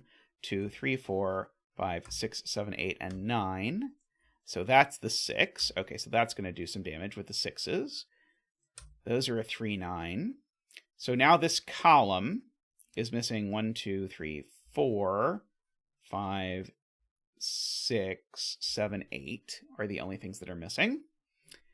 And so the 6 is placed over here. This column is only missing 7 and 8, actually. So those are a 4, 7, 8 triple. So these aren't 4 or 7. Those are 1 and 2. I did not do this in the most efficient possible way, but that's a 7, 8, 9 triple, which makes that a 4 and a 2 and a 4 and a 1 and a 1 and a 2. This is not a 1, that's not a 4. Seemingly this has become a 2 and a 4. Thank you, Sven. Always appreciate the magic of Sven scanning. all of my cages are done. Oh no, that's not true. This has become a 2-4 to add to 9. That was the point, and so I was not done my cages, and so that is a 7 and a 4. That is a 3 and a 9 and a 3 and an 8 and a 9 and a 2 going in there. This is a write-in. 3, 4, it's a 5, making that an 8 and a 6 and a 4 and a 5 and a 5 and an 8 and a 9 and a 6 and a 2 and a 4 and a 2 and a 7 and a 4 and a 1 and an 8 and a 7 and an 8 and a 9 and a 7 and a 9 and a 7 and an 8. I was briefly afraid I put 2 9s in the same cage, but it's fine. They're in the gray. So this is 2, 3, 4, 5, 6, 7, 8. This is a 1, and the bet cell is a 4. No, it's not. Sorry to those of you 4-betters whose hopes I got up. It's a 7 again. 7 again. Hey, Nemafish. Nice to see you again, and I remembered how to say your name this time. Congratulations to all the 7-betters from Zach and I. 7-betters are doing well today. That was a great puzzle. I really enjoyed that. Yeah, 7 is apparently a lucky number today. Yeah, that was very fun. I enjoyed that one a lot. Very smooth. And nothing too complicated.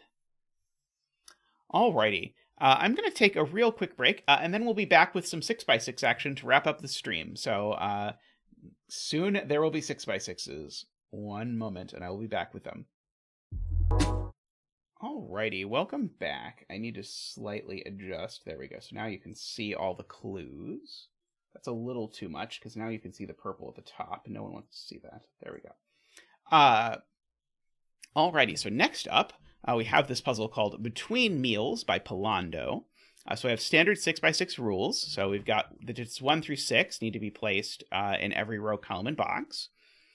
The clues on the outside of the grid give the sum of the digits that are between 1 and 6 in that row or column. And then these are between lines, so the digits on the ends of the line have to bound the digits on the line. Okay, so that is all we have. So I can mark the things on the between lines are not 1s or 6s. I'm just going to make the 1s and 6s yellow so that they stand out. These are not 1s and 6s. I have to have 1, 1, and 6 up here and 1 down here in order to make the 5 work, which actually, because if I put them both here or both here, that would not work because I would have a 0. But I can't do 5 in more than 2 cells. So in fact, these are both crust. So these are a 2-3 pair, because I can't do a 1-4 pair because I've already used the 1 and 6 in the column. These are a 4-5, and they are not crust. This can't be crust because of the 3 there. This can't be crust because of the 3 there. But one of these has a 1 on it because one of these is a 2. And so the 1 in this, the 1 is in one of those 2, which places the 1 there. This is a very smooth puzzle so far. 1 and 6 go here. The other one definitely has a 2 for whatever it's worth, although that 2 probably is in this column, actually, now that I look at it. Let's see. Okay, so I know there's a 1 here, and so the 6 is not also there. So there's a 6 either up there or down there in order to make this 4 clue work.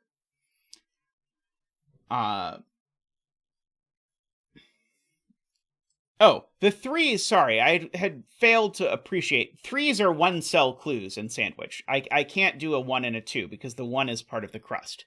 So one of these 2 and one of these 2 are each 3s, and one of each of these is crust. These are never crust because of that.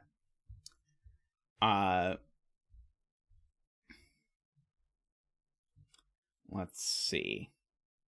There can't be any 5s on these lines because I can't put a 6 in any of these cells. So these digits are only from 2, 3, 4. Can't even be as high as 5 because of that.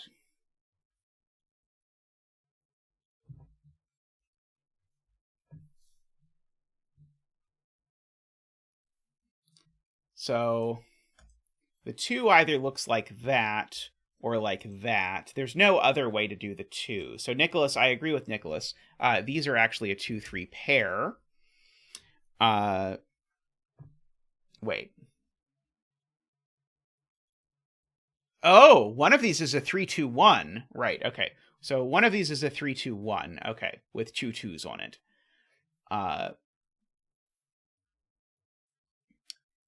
And then... So yeah, so 2 of these are 2s with a 1 on the other side. Okay. And so it's either both of those or both of those.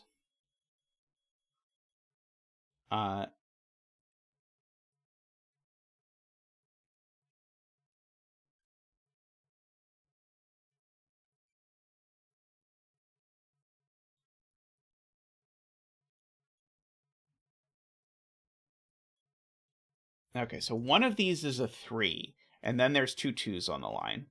One of these is a 2, and then that's a 3. And then I think this is a 3 or a 4. I don't think I know.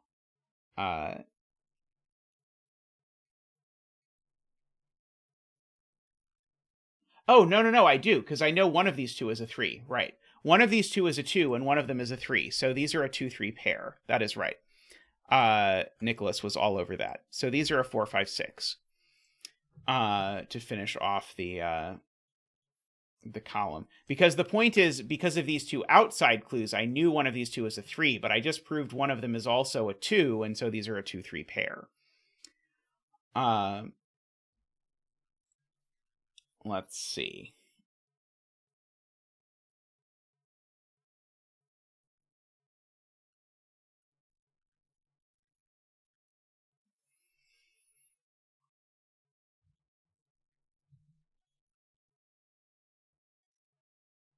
Okay, right. These 3 sandwiches can't both go left because it would put 2 3s in the same column as Jay Dyer's point. And so one of these 3s goes right, and whichever one goes right gives me the other crust to this 4 sandwich. And so one of the crusts is here, the other crust is there. That means neither of these are crusts, but it also means that the other digit here is a 4. So these are actually a 1-4 pair. Which means these aren't 4 and this is, which means that's a 5 and a 4. And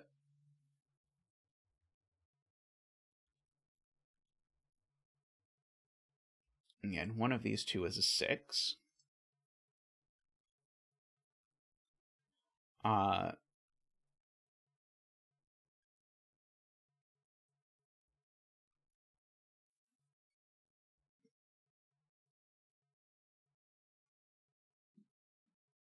Yeah, where's the 4 in this box, asks Garion, and the 4 in this box just sudokulogically goes here. And now where's the 1 in this box? Well, just sudokulogically it's there, so I can disambiguate my 1 and my 6 up there. And now the 6 is not here, so the 6 is here. And so that's the 1. Oops. That's the 1 and the 4. These are gray. Very nice. So these digits are 2, 3, 5, except this one has a 2, 3 pair looking at it, so that one's a 5. This is now a 5 as well, just for the box. There needs to be a 6 in this box, and it goes here. There needs to be a 4 in this box, and it goes here. These are gray. So this is a 1, just to place all the things in all the places. This needs to be a 6 to finish the sandwich clue, because I can't do 5 in 3 cells. So that is gray, that is gray, that is gray. These are both gray. So this is yellow. It's a 1. This is gray, because it sees 1 and 6 in the column, so this is yellow. And so this is gray because it's a 4. And this is yellow because it has to be. And we finished our coloring. So that's a 5 and a 6. That's a 6. That's a 5 because I never actually filled it in. That's a 4. 2, 3, 4, 5 goes up there. This is a 2 or a 3. This is a 2 or a 3. But the 3 sandwich clues tell me which way this all goes. So that is a 3 and a 2 and a 2 and a 3 and a 3 and a 2 and a 3 and a 2 and a 2 and a 3.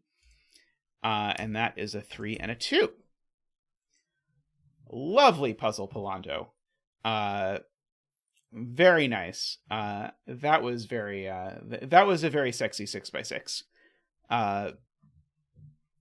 Alrighty. Man, sandwiches. I want to eat a sandwich now.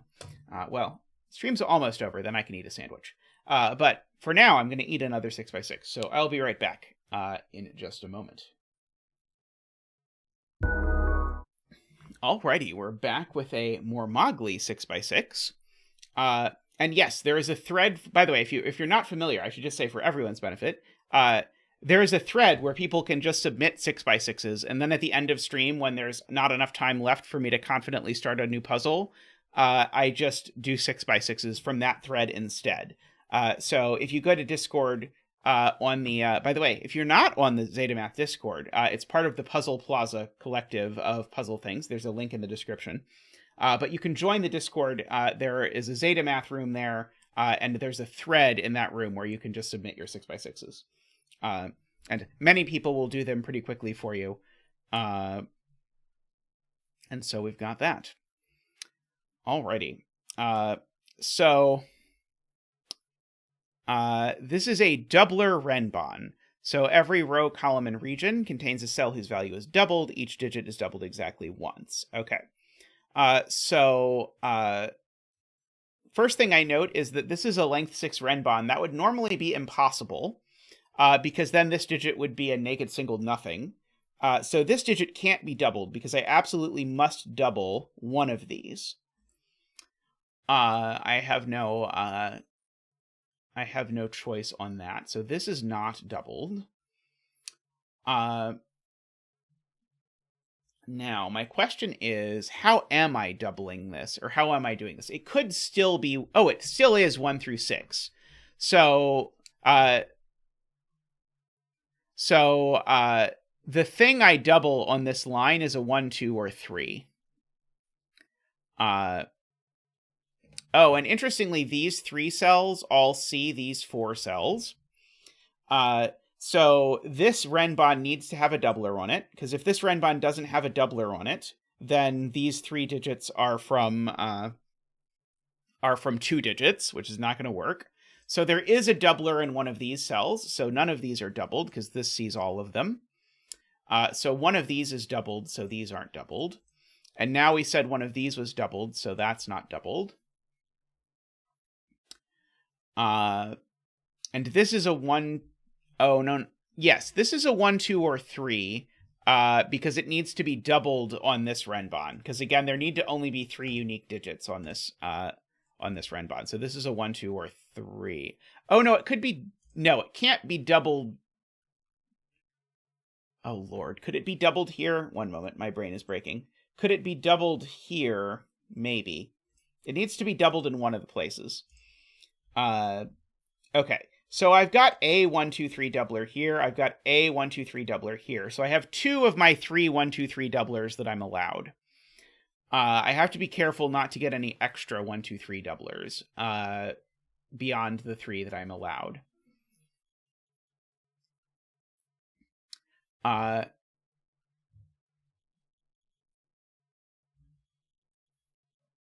Oh, right. Right.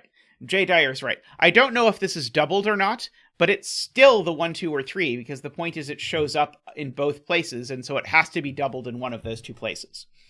So this is always a 1, 2, 3. So that is correct. Okay.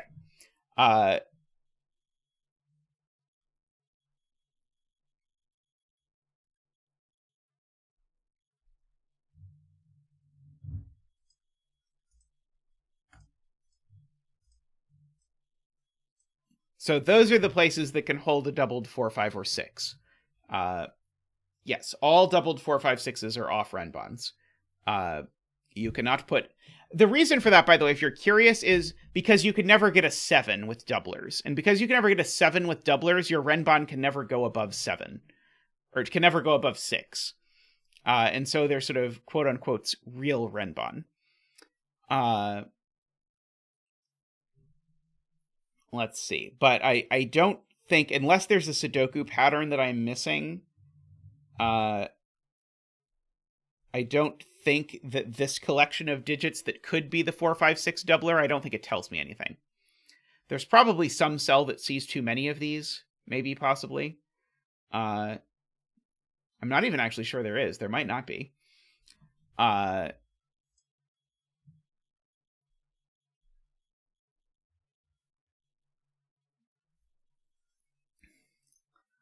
Let's see.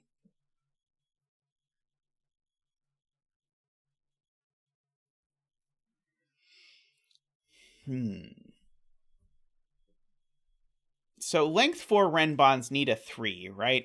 A length 4 Renban needs a 3. So there's definitely a 3 here, for whatever that's worth. There's definitely a 3 somewhere along here. Oh, I know the 1, 3, and 5 are honest on this. So this digit's definitely even. This is definitely a 2, 4, or 6. Because the 1, 3, and 5 have to appear on this Renban unmodified. So this is always a 2, 4, or 6.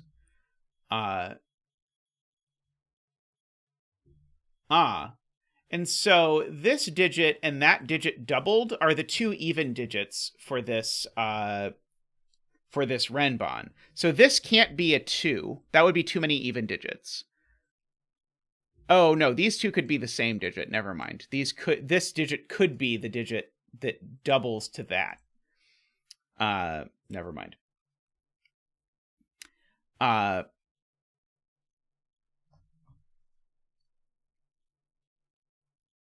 Oh, I also know there's a 3 on this Renban, so there is no 3 up here. So there is a 3 in one of these two cells. And there is a 3 down here.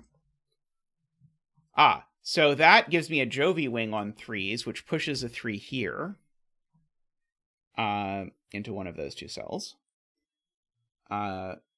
I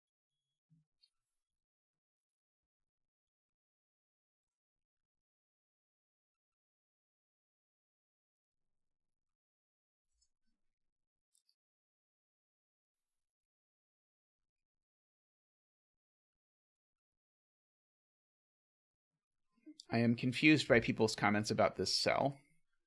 The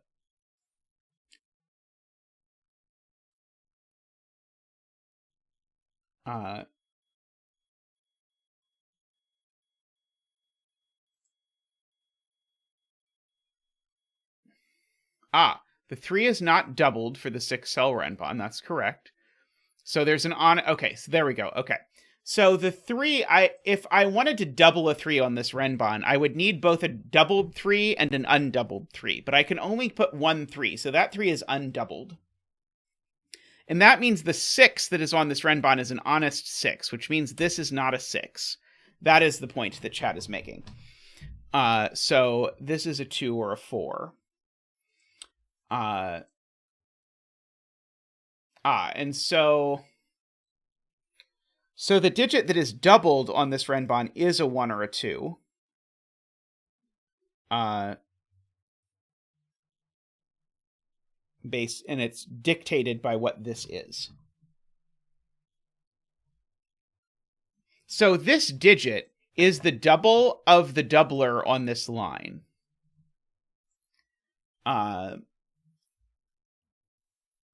So if the doubler on this line is a 1, that's a 2. And if the doubler on this line is a 2, that's a 4.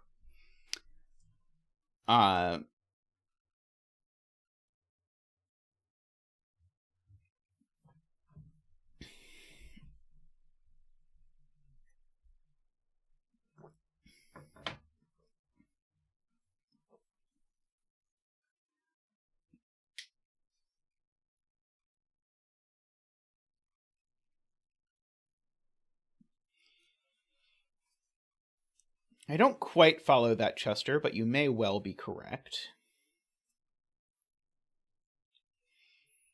I know there's a 1 or a 3 on here, at least. Could be a 1, 3, and a 5 on here. I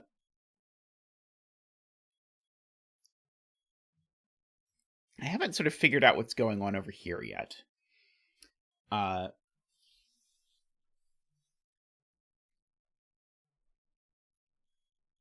But I don't know if it's an honest 4 or not, right, Alima?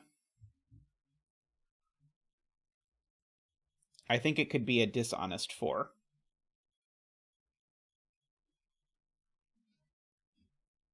AKA, it could be a doubled 2. Okay, if there's no honest 4, then I'd have to be 1, 2, 3, double 2. Or I could be 2, 3, double 2, 4. No, sorry, double 2, 5. I don't understand the reason why yet, at least. I know it has to be doubled in one of these places, Kuraban, but do I know that it has to be doubled here and that it's not doubled up there? Because if this is a doubler, there are 2 doublers on this Renbon. Oh, there can't be 2 doublers on this Renbon. This can't be doubled. This is never doubled. The reason why this is never doubled is because this is very clever, actually. If this is doubled, we know there's a doubler over here. That would be 3 even digits on a length 4 Renbon. It only gets 2. So this is not doubled, in fact. And this digit can't be even, because I know whatever's doubled here gives me an even. So this is always a 1 or a 3. Down here. And so this digit shows up on the doubler up here, because it needs to show up here somehow. And so it either shows up as a 1, but it's doubled, or a 3, but it's doubled.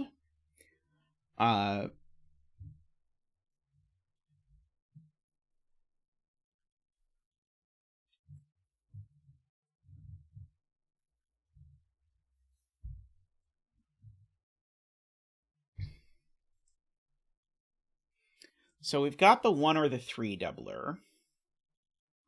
And the 1 or the 2 doubler, I know, is up here on this Renbon.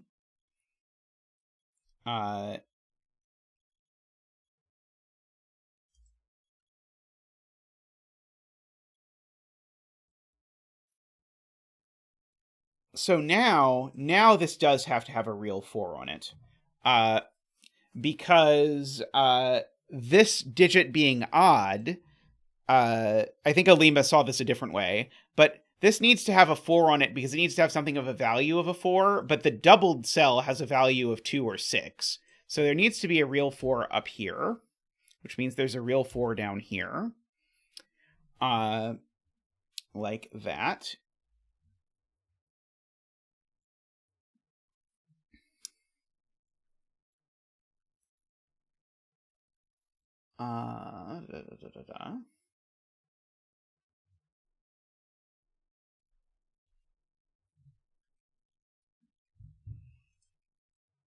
If this was the double digit,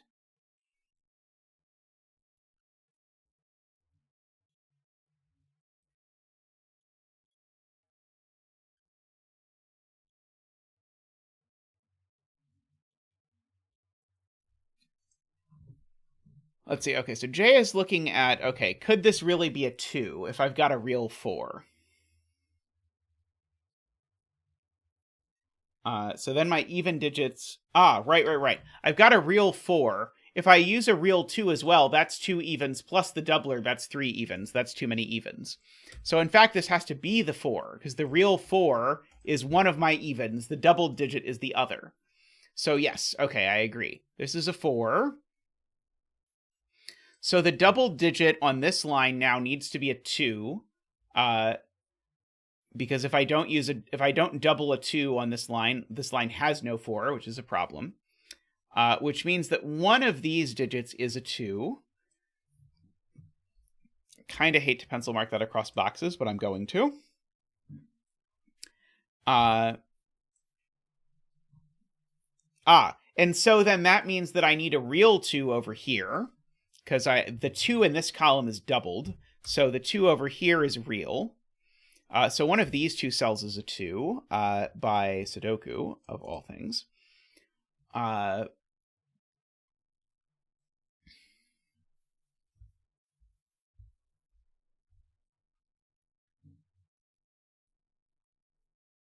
Okay.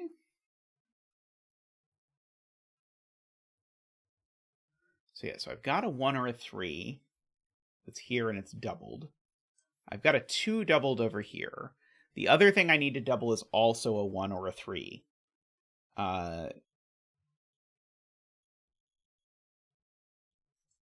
Confusing.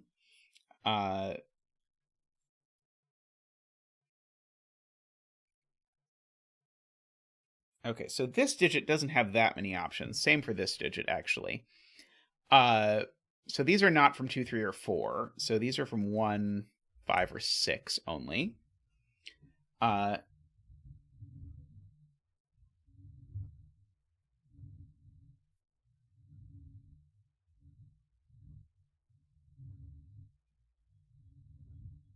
There can't be a 6 in these cells. This is a good spot from Ilm.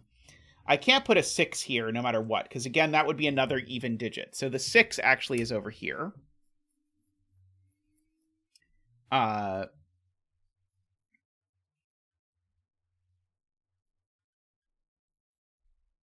That is a very good spot by Ilm.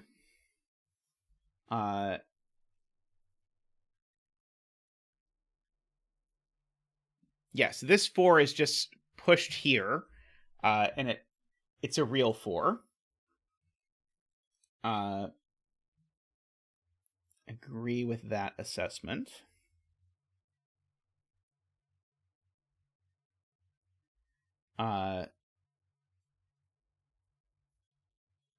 Yeah, I mean, if the 4 was doubled, it would be an 8, and that would be an enormous problem.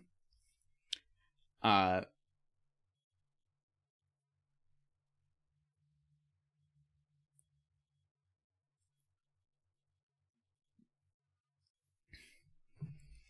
do know there's a 6 down here.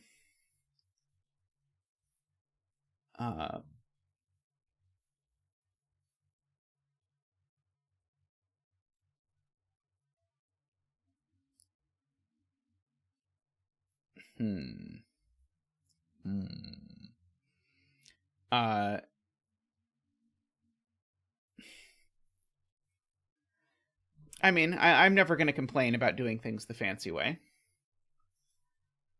So this 1 or 3 goes over there. Do I know anything else about where this 1 or 3 goes? This 1 or 3 I know goes in these digits, because it shows up undoubled here.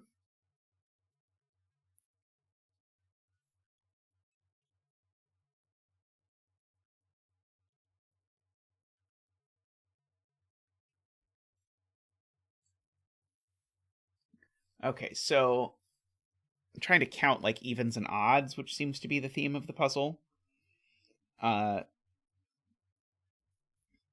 So let's just think through the cases. If this is a doubled 1,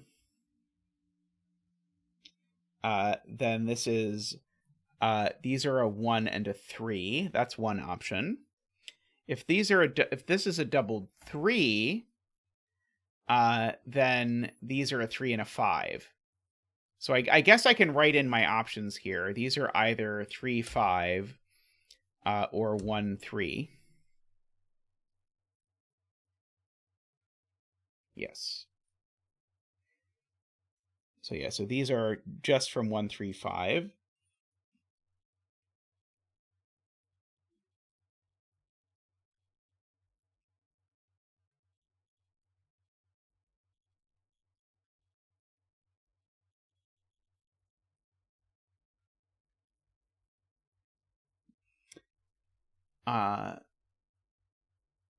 Hmm.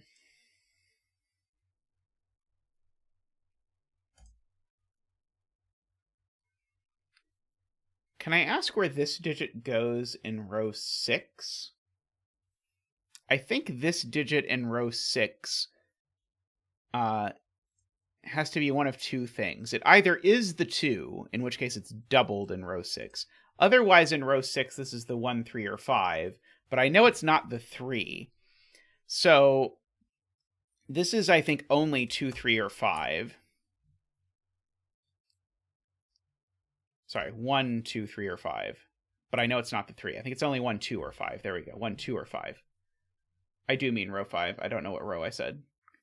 So yes, this is only 1, 2, or 5.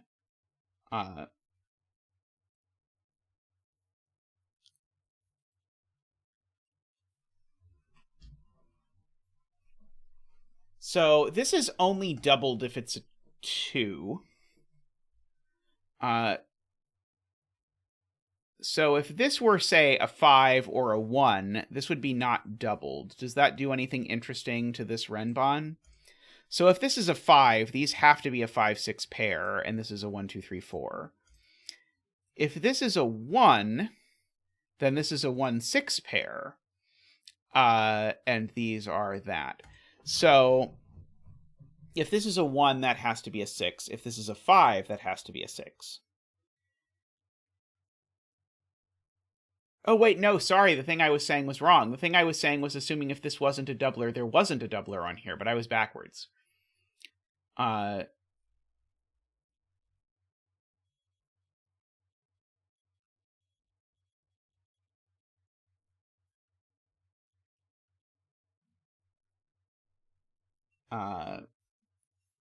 Never mind. I think I'm backwards. If this is a 2, it is doubled, and that's a 1. But then these are 3, 4, 5, 6. Otherwise, there is a doubler up here. As one of the evens. And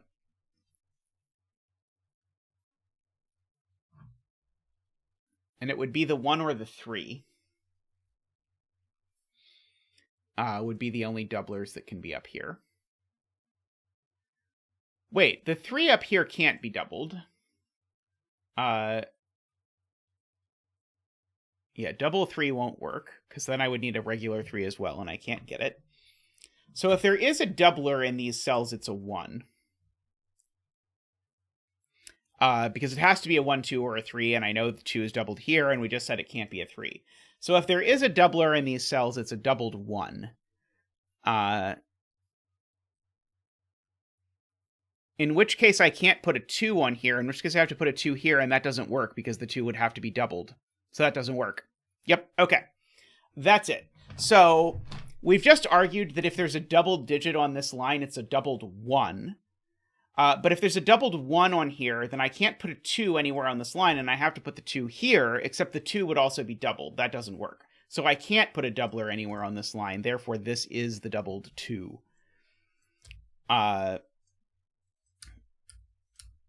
And therefore this is a 1, because I can't use the 1 now, and so this is a 3, 4, 5, 6. This is not a 1. These, and these are now not doubled.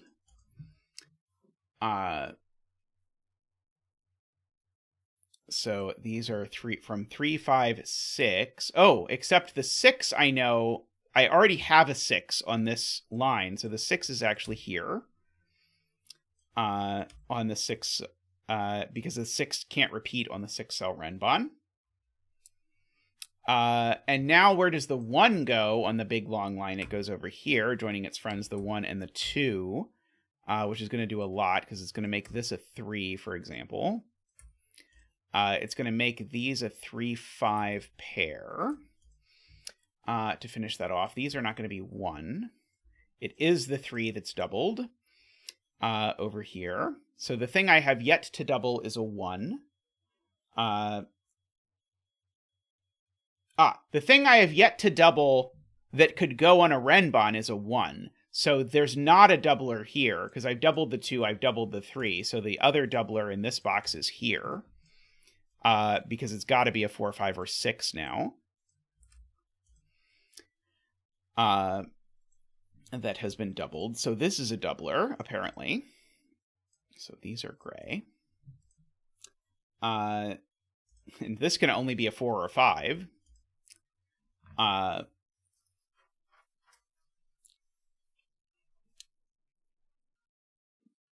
So my doubled 1 lives in only a small handful of places now. I can't put a doubled 1 on this Renbon, because if I put a doubled 1 on this Renbon, then I don't have any odd numbers left. That's cute. So these are not doubled. So one of these two is... or one of these two, sorry. One of these 4 cells is the doubled 1. Okay, yeah, the 5 we know goes there. This cell I know is a 4 or a 5. Oh! This can't be a 4 or a 5. This is a 6. This is my favorite doubler trick. If this is a 4 or a 5, where does it go in this box?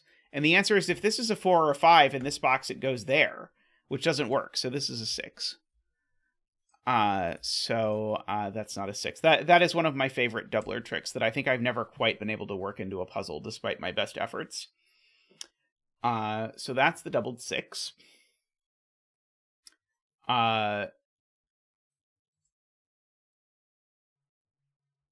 Let's see.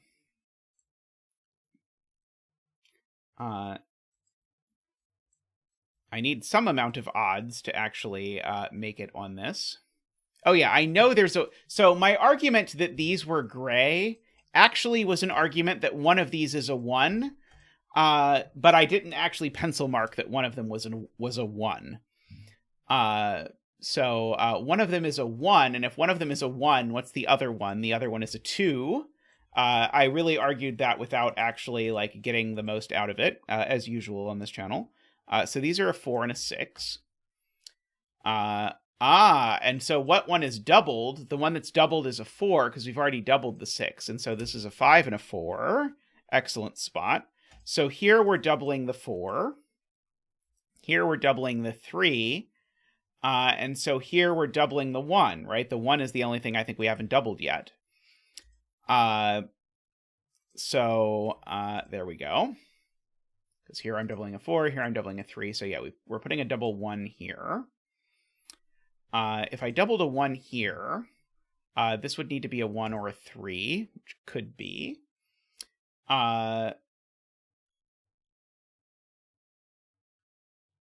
Garian noticing that 4 needs to go on this Renbon somewhere. This Renbon is entirely honest. 4 needs to go somewhere. It's not there. So the 4 goes on it, in fact, up here. So these are a 3 and a 5. And so these are a 4 and a 6. That means these are a 1 and a 2, which I suppose I already knew. So there's no 6 on here anywhere. Is there a 5 on this? Because if there's a 5, it has to go here. Otherwise, it's 1, 2, 3, 4.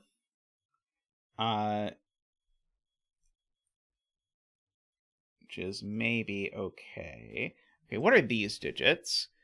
These two digits are 1, 3, and 5. That's not a 5. That's not a 3. This can't be... Oh, no, this could be doubled 1. Sorry, this can be doubled 1 with either of those.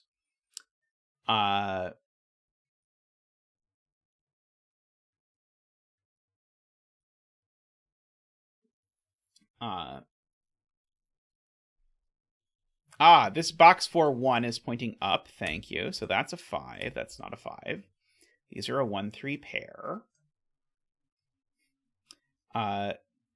So this is only a 1, 2, or a 4, for whatever that is worth. This can't be a 1.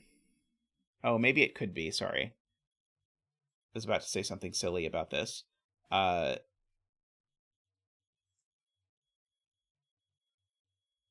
Well, these are a 2-4 pair, right? That's the thing I should fill in, that these are a 2-4 pair. That will probably help. So one of these two is a 3. And then the other is a 5 or a 1. So this cell can only be 3 or 5 is the point, in order to make this all work.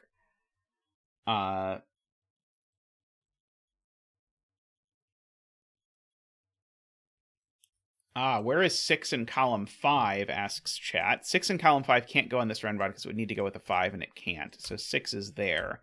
That makes that a 2, and a 4, and a 2. Makes that the doubled 1. Makes this doubled, these not doubled, this not doubled, and this doubled. And so now I've got to fill in all the things I thought I knew.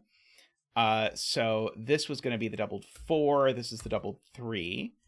So that's 6, 2, 1, 2, 1, 5, 1, 3, 1, 5, 3, 5, 3, 5, 4, 6, something. 6, 2, 3, so it's a 6. 1, 4, 5, so that's a 4. This is a 2 or a 3, and it's not a 2, and that is. Gorgeous puzzle, mormagli. I liked that one a lot. There's a lot of slick stuff going on in there. Very well done. I